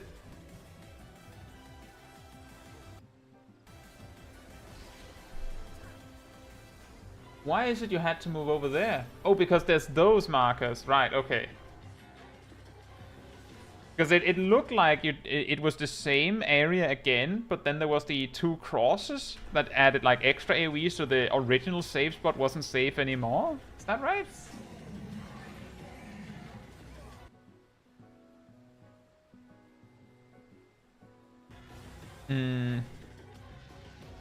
This is a new mechanic.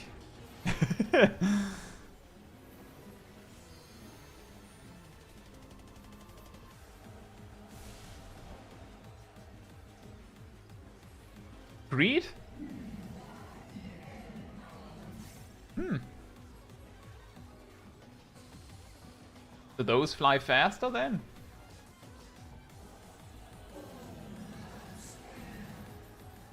And then there's this mechanic on top, right? More crosses? Yes.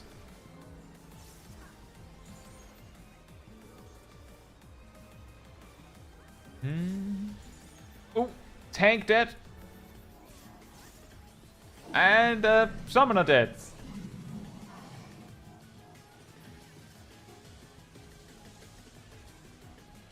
Oh, Big Bang, if I remember correctly, on normal, that leads to the just complete... Oh, yes. Is that in 50 seconds you have to do nothing? Is that right? I'm pretty sure that's the icon for the dice mechanic. That is really mean, by the way. Oh, and here comes the... Oh, yeah, I believe this is one of the killer mechanics. I remember I saw someone demonstrate a way to deal with this mechanic with a tank involved or something like that. when they have to be done in in light parties essentially, or you die. Oh. So the thing is, the dice mechanic I'm pretty sure is on normal as well, but I feel like the timer is a lot shorter, so it doesn't get a chance to kind of just hang out and get forgot. Like now. You cannot involve that. Oh, okay. It's kitchen sink. That also makes sense. I just remember that I saw someone just... I remember I saw... So I'm just pausing because I think this is close enough. Like, I saw, like, the mechanic starting from there, and then I see, like, a warrior just run over to the edge, like, all the way over to the edge of the arena over there, with still the, like, spiky beam suggesting they're not dealing with the mechanic correctly, and then just using cooldowns, but I can't remember which ones they used.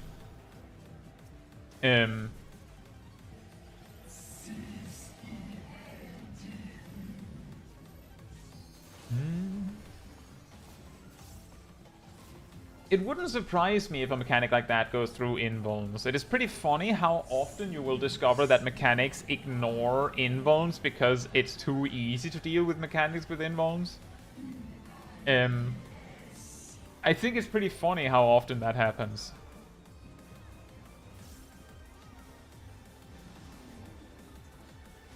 Oh, there's no marker for it. And the void is in a much more awkward position. Oh boy. I saw it, like, is that like the it reminded me of the first trial of Endwalker where it goes like to the side and then cleaves. It's on a player. Ah.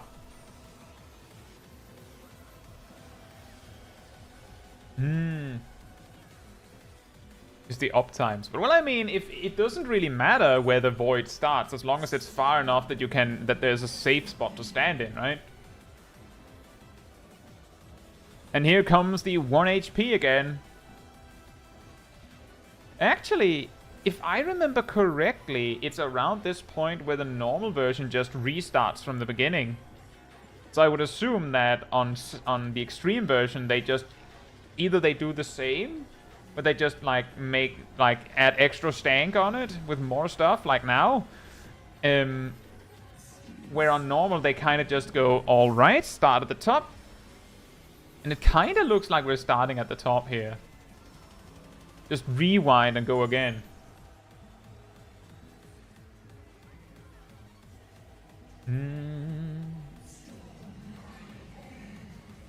That's certainly a new position.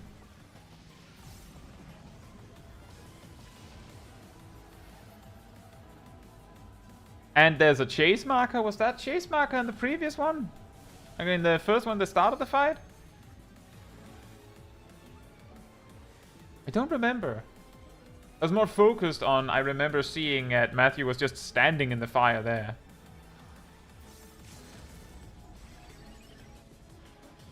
Wait, what? What killed everyone? Oh. What? There was like pairs of players standing in a spot that turned out to not be safe. And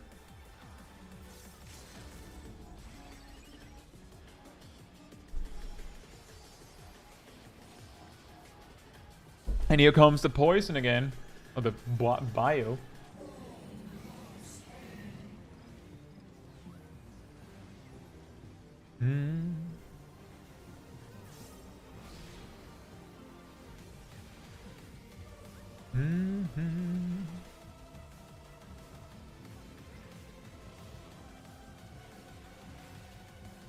We have like a third of the fight left.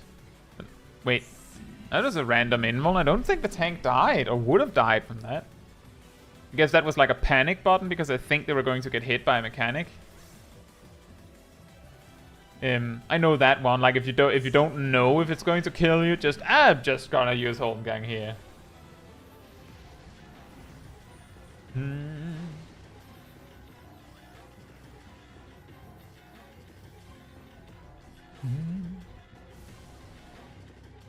Are the beams from those fireballs based on a position of the players in any way? Because I feel like they are really random.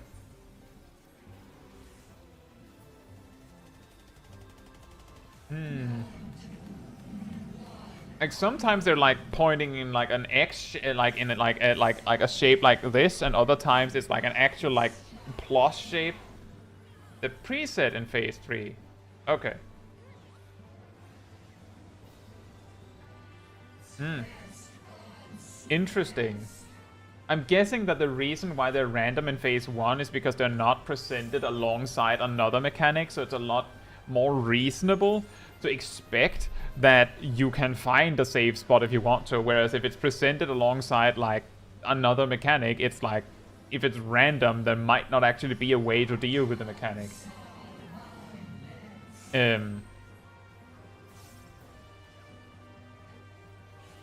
Hmm.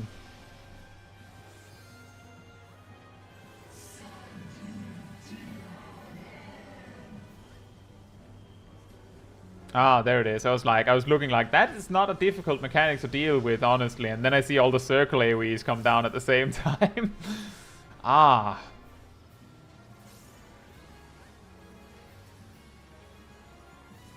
I was exactly thinking, have you used Rizumata? Because you're completely dry. Completely out of everything. Lucid Dreaming is ready. But maybe you don't want to do it in case you die.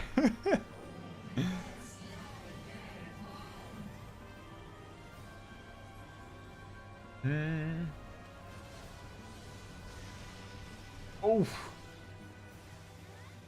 There's a lot of dying here, I'll say. A lot of surprisingly, like a surprising amount of deaths. But I do actually have a positive take on that. Which I'll get to after the fight is over. Barbaricia Light, I suppose. I do remember that it's kinda like this on normal as well, where it just goes berserk like this and just repeats the same thing that is kind of kind of scary. But on Savage, it's of course a lot scarier.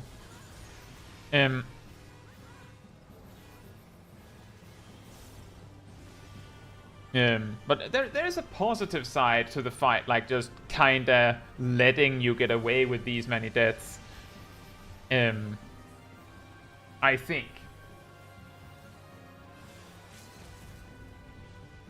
I would say so. There's an extra limit break there. The small LB1.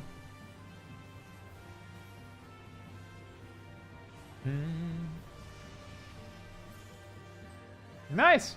Congratulations, Matthew! And team. So the positive to the enrage being so incredibly lenient that you can have like basically your entire party die like 3 times over and you can somehow still make it. The positive to this is that in the first go of this kind of fight, being able to have this kind of experience of like, you basically fight to the very last man standing and you've really toughed your way through it and you used every tool at your disposal, including the healers being completely out of MP. The red mage, if there is one, is also out of MP, raising people. You used a healer limit break. You used everything you had. And then, like, maybe one person still alive delivers the final blow.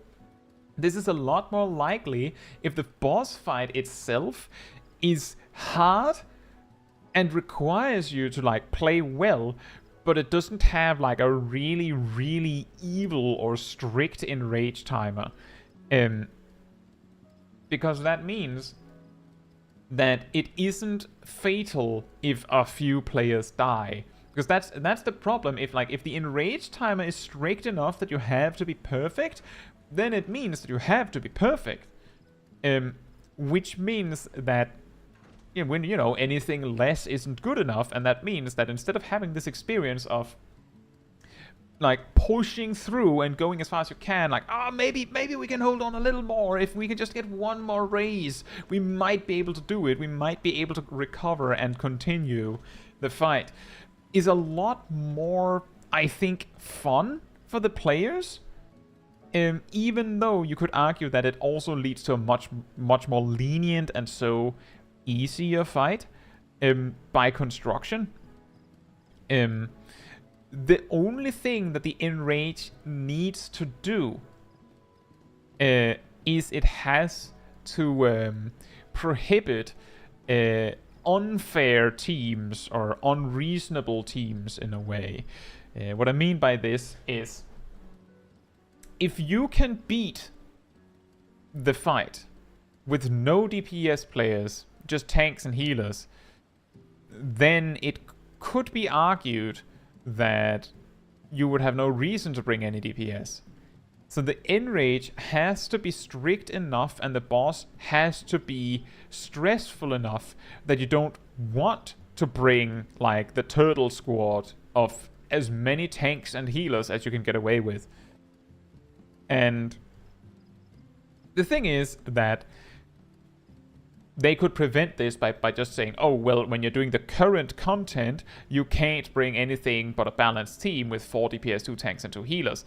But that feels like the easy way out, right? Just make the fight however they want it, and then just go. And also, you can't get creative with it. It has to be done like this. So I think it's ultimately probably a good thing that the fight. That a fight like this leaves you with this possibility of having this like desperate last stand, which having a strict Enrage probably wouldn't. I don't know how long the Enrage timer is on Zeromus. Does anyone know? Apparently, according to Jet, there isn't one. People cleared UCOP with all tanks. There you go. 11 minutes. I guess maybe it's just more that the boss doesn't have so much HP that it becomes a problem. Right?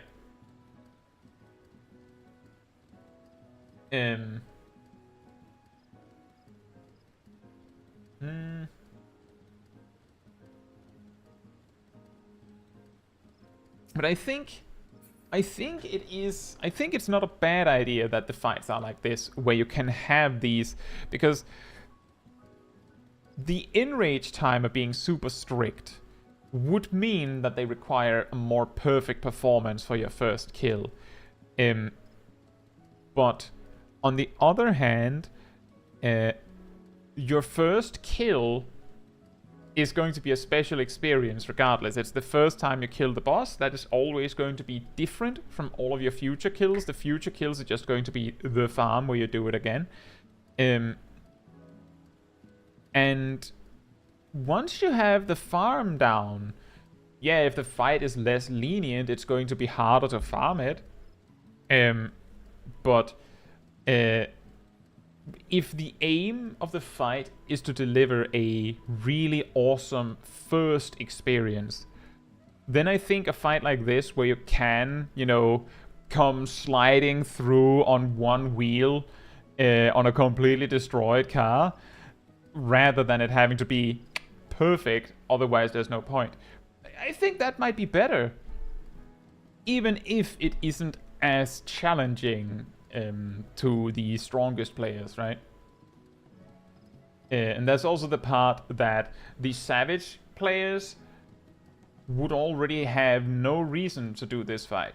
Like, if you already have full best in slot gear, the only reason to do Zeromus is the mount drop or the weapon for glamour reasons.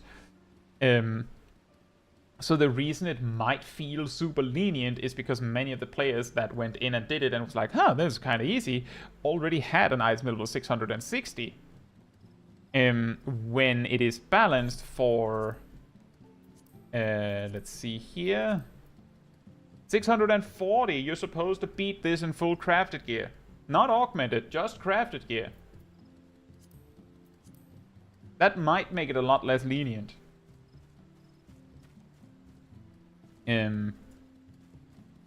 So that is something also worth considering, that the reason why it might be this lenient is because the people that are having an easy time with it are already heavily overgearing the fight. I don't know. But I don't think it's a bad thing. Like, I'm just saying that that it makes for a better story in a way. If you get my meaning on that, it makes for a better story that you somehow like manage to fight your way through it. Like, that perfect clear is cool, but it's a much cooler story when you have this like, oh yeah, and then like we actually were down to like one healer and a tank, and then we were super lucky, then LB3 got up, and then we managed to bring it home somehow. And like, that is a much cooler and memorable story than, well, we fought this guy, like we had 100 attempts, and on 101 no one died.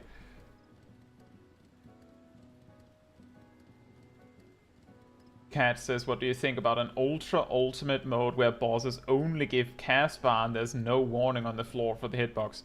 I mean, at that point, why give them a cast bar, right? Actually, let's just call it blindfolded mode, and you just have to remember how far you have to run. You just go into a boss fight and you just have to memorize it. I don't know if that would be a good idea. I feel like the mechanics where they intentionally don't show the telegraphs, I feel like I think it would be better if they don't do that. But I think it is reasonable as long as they give like a different indicator for where the safe spot is. Like, when you have mechanics where by the time the boss actually shows its hand and says what it's actually going to do, you have 1 second to react. It's the kind of mechanic where it's designed such that you just have to remember it next time, because there's no way we're going to react to it on time. Sometimes mechanics can't really be made in a different way without being interesting, or while also being interesting. But I do feel like mechanics that are like, I would call them evil mechanics, if you get what I mean by that, is that a mechanic where there's no chance, you cannot get it right first try, ever. I don't feel like those belong in Savage or Extreme or normal content. But sometimes, due to the skill level of some of the player base, it's necessary to bring out mechanics that are this evil to challenge them. And when I say mechanics like this, I don't mean, oh, you can't do this limit cut correctly first try just by guessing, so it's mean. I mean, like, mechanics where the boss doesn't really show what it's about to do. It doesn't really show it, and then there's suddenly just like 2 circle AoEs and blam, you're dead. Like, if the indicator isn't clear, I feel like it gets mean. I think a pretty good example of that is the first trial of Endwalker. On normal, there's a mechanic where he just like moves a little bit back, if I remember correctly, and then with 2 seconds or so of reaction time, puts 2 gigantic circle AoEs on the arena. And you're just supposed to know to go to the middle and forward, or to the middle and backwards. Or you get... I don't think it kills you, but it hurts a lot. Because it's normal. Like, that one could maybe have been indicated a little bit better. Just something, maybe. But that's just one example. How would you increase the difficulty for the next year's content? I don't know. That's why I'm not an encounter designer. I don't know. The thing is that what people find difficult varies between players. So what you find difficult is different from what I find difficult. To take an interesting example with that,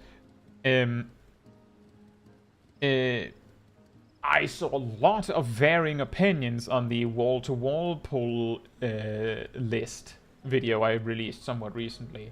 Some people were strictly believing that some of those pulls were Lamau easy mode. Others said this pull is basically impossible for me, so why else then put it on the list? And others said you forgot this pull, or you forgot that pull, or... And some of those pulls that they said that they forgot, that they said that I forgot, were pulls that are like, that's a normal 2-pack pull. In my optics, like, I'm like, that's not a hard pull, why would I include that? But that is like an excellent radar of saying people find different things difficult. And that also applies to boss mechanics. And exactly, cats find it difficult to play Dancer and having to focus on so much on the hotbar to check the procs. But you just like tanks. And that's also a good example. You can have a job, like some people, and I always feel like I have to really defend this when I say this, but a lot of people, or some players at least, find Summoner to be the hardest job in the game because they just don't get it. Like, they flat out don't understand it. But if you actually sit down and show them how it's done, maybe it's not that hard. So it's like people find different things difficult. And for example, the weakness of the Summoner job is that we make fun of tanks and their ludicrously long tooltips. Like, extremely ridiculously comically long tooltips. But I think the only reason why no one is talking about the Summoner's tooltips is because no one's reading them. Like, all of this means it needs to say all this to be specific, but it does like 2 or 3 things and it's relatively upfront about it. But you don't know that until you click the button. Some of this information doesn't even explain what it means.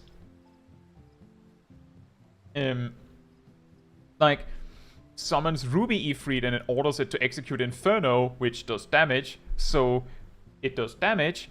It grants 2 stacks of fire attunement. What does that mean? They last 30 seconds. And then Gemshine and Precious Brilliance become fire aspected. What does that mean? And then it grants you Ifrit's favor. What does that mean? Like, there's 3 things here that are not actually explained. Like, the only thing that this tells you is, well, you should probably check Gemshine and Precious Brilliance after using this button, because then you would find Ruby Catastrophe and Ruby Rite.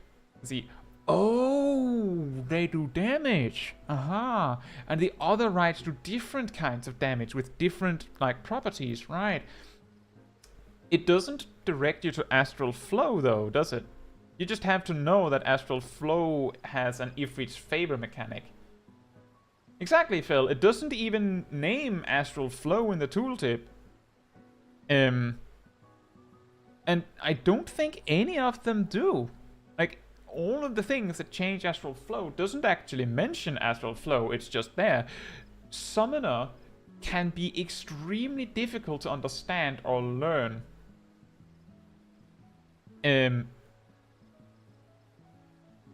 If you're trying to learn it by reading the tooltips.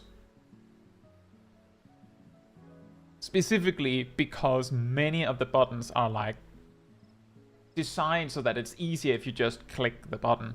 Like, if you just try and click the buttons and see what happens. That's probably a lot easier. And Steve, I also include the tooltips in my job guides. Like, in my guides, if I mention an action, there's a tooltip coming in. Like, you can read it. I usually explain what it does, but the tooltip is right there.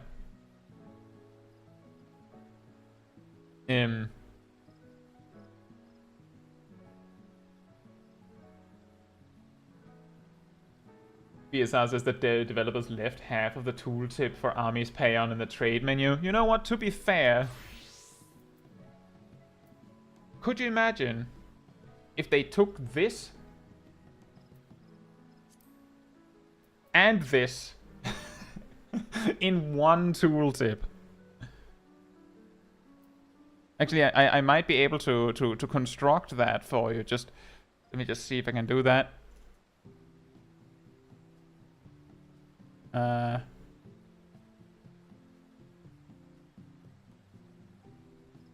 might be hard, but let me see, can I...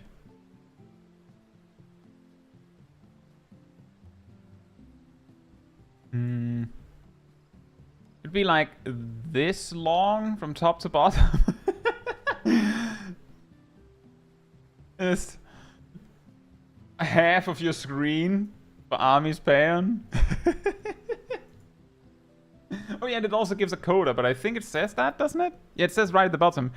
Grants armies coda.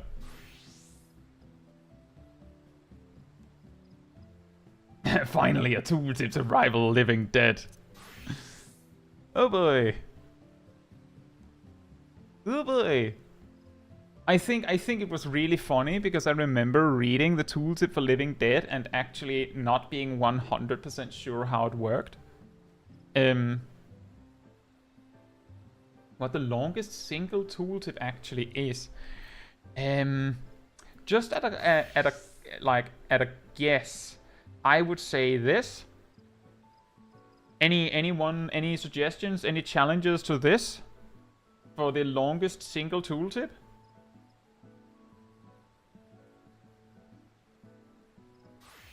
There might be one with more text, but I'm pretty sure this one wins in length.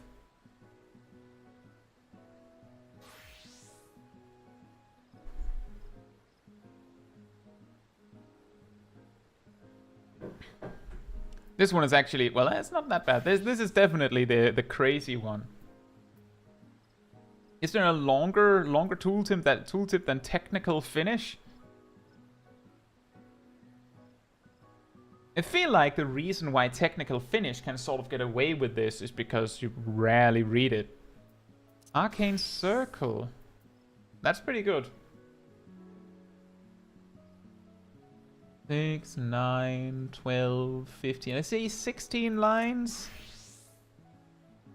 3, 6, 9, 12, 15, 18, 21, 20. I'm getting like 28 lines here, but it's very like, they're very sparse. There's not a lot on many of the lines. Astrologians Macrocosmos. That one is one of the thick ones. See, 3, 6, 9, 12, 15, 16. I think that's the same as Arcane Circle. An interesting thing that I remember that we discovered actually is with Dancer. Gazel mentioned that the technical finish tooltip in Japanese is a lot shorter because they actually combine the two things. So you can see the 1, 2, 3, 4 step thing.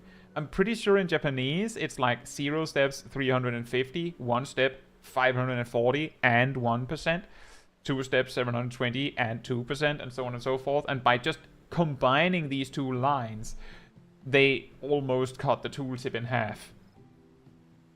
Earthly Star? That's also that's also a good one.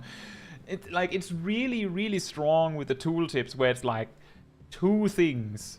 Like two full things in one. Chelsea says Shadowbringers Astrologian had really long ones due to sects. That is also true. I would have grabbed some for you, but those are on like on a storage drive. But I do have some tooltips like that.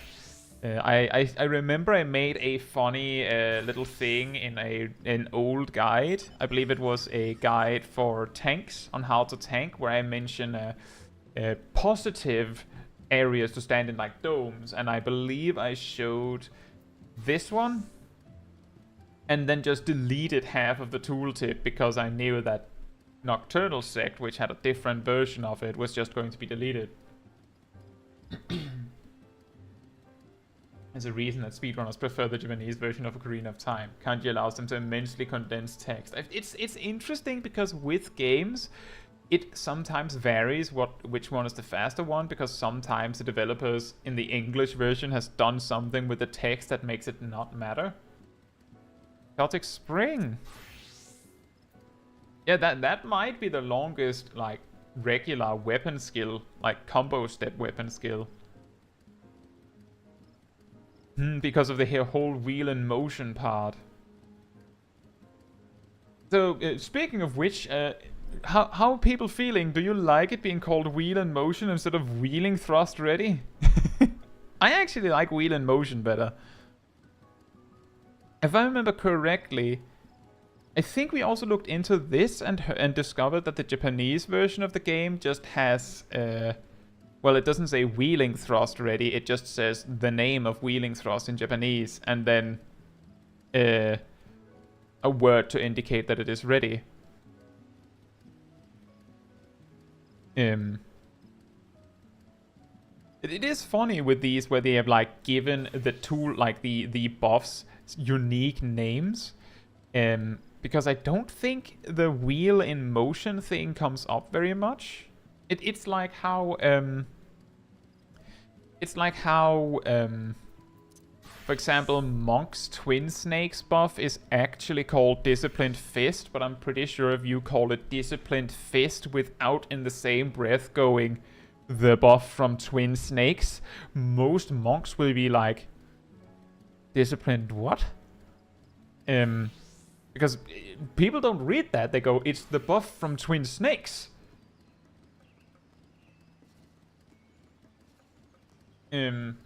Exactly, it might make it confusing to communicate. It makes sense that they rename, for example, the Twin Snakes buff to Disciplined Fist, because it's not the Twin Snakes buff, it's the monk damage buff applied by Twin Snakes and 4-Point Fury. So it makes sense that it has a unique name. It's the same with Warrior, where it's not Storm's Eye, it's Surging Tempest, and if you were to attribute this buff's name to something nowadays, you should actually be aware that Mithril Tempest is the first way you unlock that can apply Surging Tempest now. Not Storm's Eye. If you've ever done Stone Vigil, Cutter's Cry even, Smael Darkhold or Aurum Vale as a warrior, you are put in this awkward position of going, should I use Mithril Tempest to apply my damage buff? Like, is it a gain? And I believe I calculated a while ago that it's like, it is a gain, particularly if you use it during Berserk. Like, make sure that it is active during Berserk. And once you have it running, it's almost worse if you let it drop off again. So it gets a little confusing, but generally the damage difference between doing it and not doing it is small enough that I would argue that it is a gain. But the reason why it becomes complicated is because Berserk's performance depends on how high your critical hit and direct hit stats are. Like, it's like if something like Fight or Flight set increases your damage by 10 times your determination damage bonus. You're sitting there like, I don't know how much that is. But if it was, I could imagine there would be some paladin stacking some determination. Could you imagine? Just 100% more damage because of your determination. But it adds this layer of complexity where you're not actually sure what the effect actually is precisely, like how much it is worth. It's a little easier with inner release because you're just going, well, I'm just going to use 3 Fell Cleaves, and Fell Cleave is already my best button. But in the level 40 to 50 range, like, you have to set this up so you can use Storm's Path and 2 Inner Beasts to optimize it. And that isn't, like, much better. Like, you don't even need 2 Inner Beasts. It's a 30 potency difference if you just get 1 Inner Beast. ESR says, why is Dragoon's Sonic Thrust at 62 again? Just to make us suffer? I don't know. I don't know. Yes. Okay. Um, so the problem here is that if we look at the toolkit of Dragoon, you can see at level 30 you get 2 things, then at 35 you get 1, 45 you get 1, or 40 you get 1, 45 you get 1, 50 you get 2 things, pretty normal. And then you get 1 thing at 52, 1 thing at 54, 1 thing at 56, 1 thing at 58, 1 thing at 60, and then 1 thing at 62. So you could argue that the reason why you're getting Sonic Thrust at 62 is so that they're like spreading out so you get something new instead of like just dumping it in there. However, I would like to counterpoint that... Ooh, what's a good example?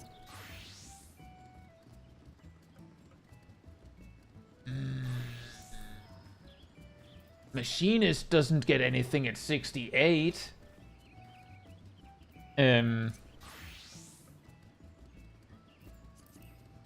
Bard doesn't get anything at 58. Like, there isn't a problem with not getting something sometimes. And Bard gets something at 38. So they could absolutely do that. Like, they could absolutely give you your step 2 at a random point. Like, they could give Dragoon that. The thing is, with Dragoon, and I've talked about this a few times before, if you are in a position where it looks like this, there's 3 enemies in front of you. Actually, Bard doesn't get anything at 38, it's Archer. Fair enough, Dragoon also doesn't get 2 things at 50, they just get 1 thing. If you're in this position, where there's 3 mobs in front of you, and you're level 40, it is, as far as I remember, I calculated it a while ago, it's a DPS loss to set up Disembowel if you're level 40. It's either 3 or 4 targets where it stops being worth it. At level 50, because you have Chaos Thrust, it is worth it if you also apply Chaos Thrust. But it isn't actually like a given that you should apply your damage buff. It's a it's complicated, and the reason why it is complicated is because this is not usually how it goes, right? It's not like it's not like the tank pulls mobs and then it's just wham, there they are, and then you have to fight. The typical thing that happens is that you're like running next to some of the mobs, and you could absolutely just go True Thrust, Disembowel, and then be ready when the pack is clumped up, and then spam Doom Spike. And in that scenario, it is worth it. The point is that if you're suddenly presented with 4 or 5 mobs, you might not actually want to use Disembowel. And like, we can calculate this right now. If you don't have Chaos Thrust, it is a little hard to calculate. Let me just do this, and Cutter's Cry is a good one to get the correct potencies on the actions. So Doom Spike is 110, and True Thrust, Disembowel is 170 and then 210. So combined they're 380. But they make your next 12 GCDs do 10% more damage. So if you do 380 if there's 4 mobs in front of you, right? 4 mobs, then that means you do 2 GCDs combined 380 potency. And then you do 12 times 440, but actually it's 484 because you get a 10% bonus. Do these 12 Doom Spikes make up for the Disembowel combo? Just barely. But that's assuming the mobs are alive for all 12 Doom Spikes. And they probably aren't. Because as you're doing a 2-step combo to boost the damage of your 12 next actions by 10%, it means that you're actually putting 2 weapon skills on the pyre. 2 weapon skills for 12 Well, actually for 1.2 weapon skills, because you're only getting 10% more weapon skill for 12 weapon skills. So it will actually need to cover 20 or be more than 10% for it to be consistently worth it. Hope that makes sense. But that's the reason why it might not be worth it. That's the reason why it is worth it if you're like running next to the pack, you know, and when I'm doing it like this, it's because when you're running as a Dragoon, it look like this, you know. Running next to the pack with the tank, you can set up your disembowel, and then when the mobs come to a standstill, you can doom spike all of them, and then you didn't lose as much. But if you're standing there with the pack already there, then using your disembowel combo means that you're postponing your AoE combo, or your AoE button, by 2 GCDs to get 1.2 more of that GCD. Of course, the combination of True Thrust and Disembowel on 4 targets almost makes up for 1 Doom Spike, because it's 380 combined. So it's like a really small gain. Like, I could sit down and calculate it with like a spreadsheet, and I could come back to you with exactly how much it is worth. But the point is that in practice, in a low-level dungeon, you're probably not getting 12 Doom Spikes. Probably. So that's why I'm saying you might not want to do it. However, does that matter? Why can't we have Sonic Thrust at a lower level? Why does it have to be level 62? Right? maybe that's the overhaul they're making for Dragoon. The entire rework of Dragoon is like just figuring out what actions to push forward to make space for Sonic Thrust. Yeah, my point is, on the one hand, don't need to set up Disembowel on AoE when you don't have Sonic Thrust yet. On the other hand, that does not mean that it wouldn't be cool if we got Sonic Thrust a little bit earlier.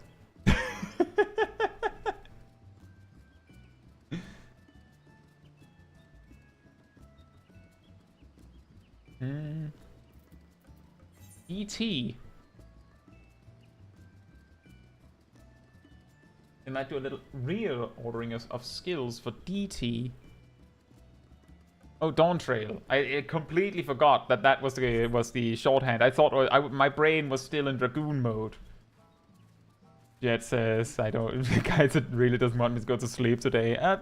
I think we're wrapping it up in just a moment. I don't think we will.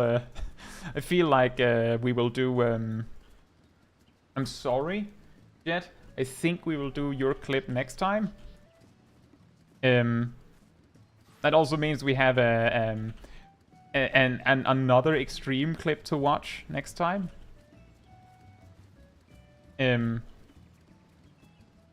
Mainly because we have had a long conversation and a lot of things to look at, a lot of things to talk about on the stream, but suddenly has gotten late. The clip is 1 minute long. Oh, sorry. In that case, we can do it. What I'm seeing is 9 minutes.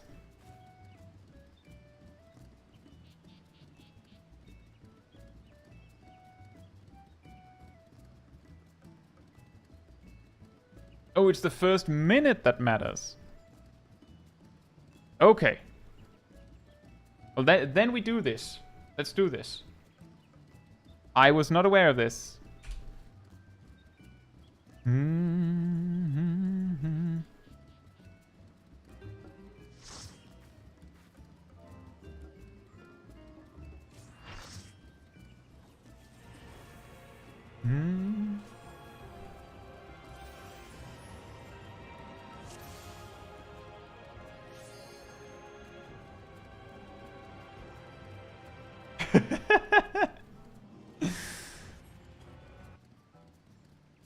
Right? So just so no one's left in the dark.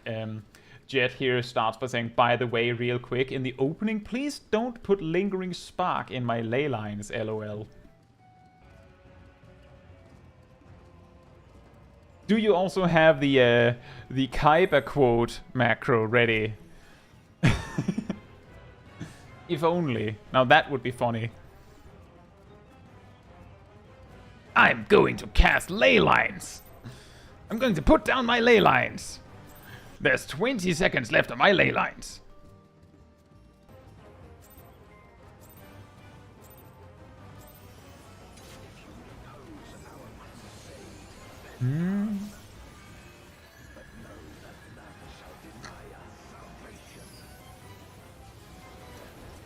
The sweet 56k Fire 4 direct crit.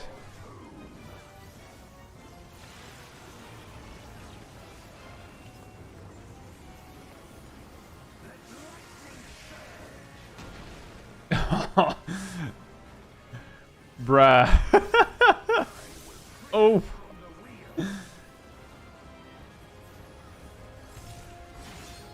Blade.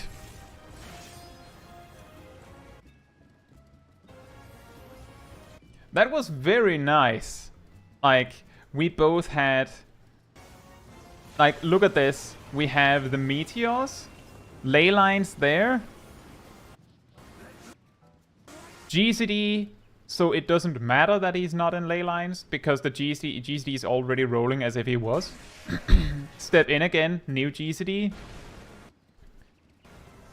And then we have a Lingering Spark, and he made sure to stand here, so that this is a safe spot. And there's like this moon shape of safe ley line, but that is like really, really strict. Bell says that is the biggest Casper I've ever seen. Well, one thing's for certain. Jet is not missing when you have to fear my raging blades. That is really nice. Very well done. Blade. Right. Yeah, I didn't know how long the clip was, because you might send a clip of like, I did this cool thing, and you send a full clip. Maybe you want us to see the whole thing. So I wasn't sure, and I just saw 9 minutes and thought, oh boy. And it's getting late, and Jet wants to go to bed.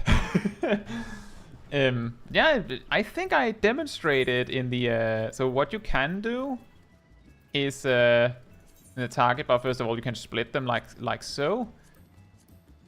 And I can't grab the progress bar. You can make that really big. I'm surprised you can get it this big, like that much bigger. I'm pretty sure that's way bigger than I can set it. How did you do that, Jet? Is it like you also expand... Oh, I think I know how.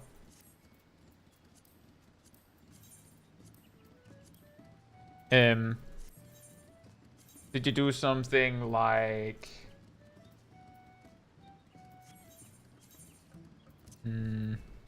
like set this to 140% and then also set the cast bar to 200% or something? Or maybe you set it to this. Just make the scaling like giga huge.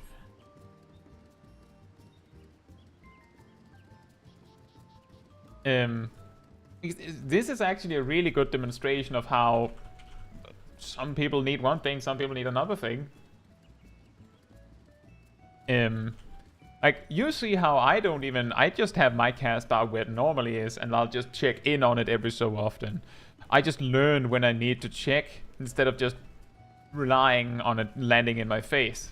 But if you prefer to have the cast bar right in the middle, that is a strategy, and that works.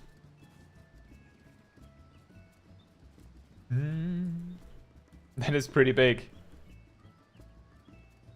The huge cast bar.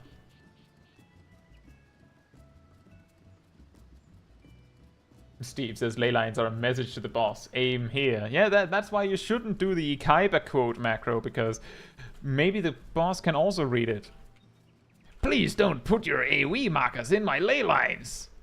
There's 9 seconds left on my ley lines. There's 5 seconds left on my ley lines. My ley lines have ended. I will do this again in 90 seconds. Or something.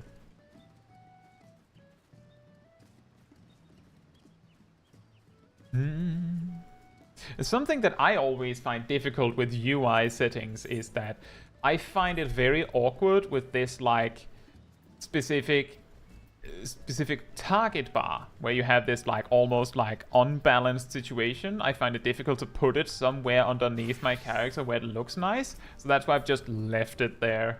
Like I can't be bothered. Be gone. Just mana ward it, it'll be fine. You don't want to mana ward my raging blades. Right, but yeah, then in that case we actually did get through all of the clips that I had planned. Awesome, thank you for letting me know, Jet. We got to look at some new dungeon. We got to see the new extreme cleared by Matthew J of the Cult of the Pink, and we got to see a masterful leyline display.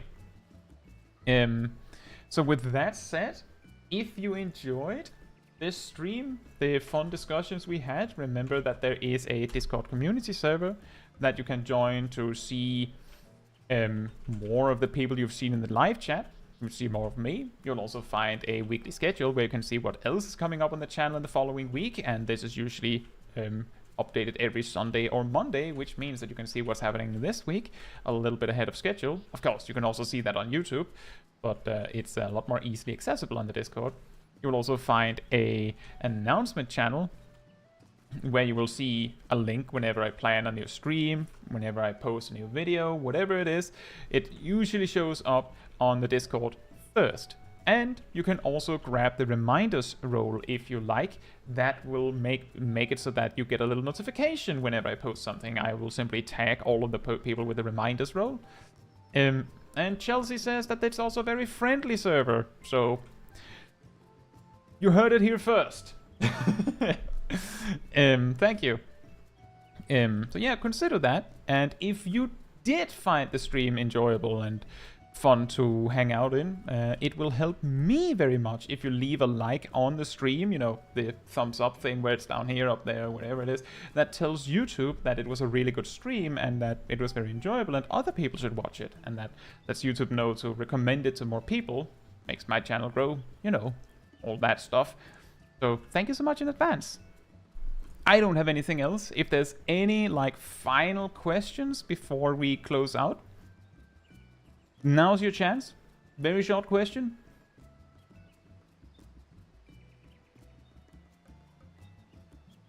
Thank you, Steve. Nice. Now lower the gun. What is the sickest job and why is it Black Mage? You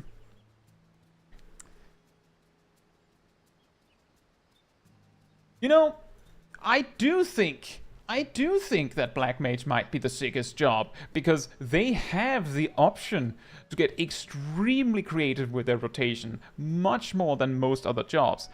And they have multiple build options. Although there's always one that's going to be slightly better, they have a massive amount of customization options.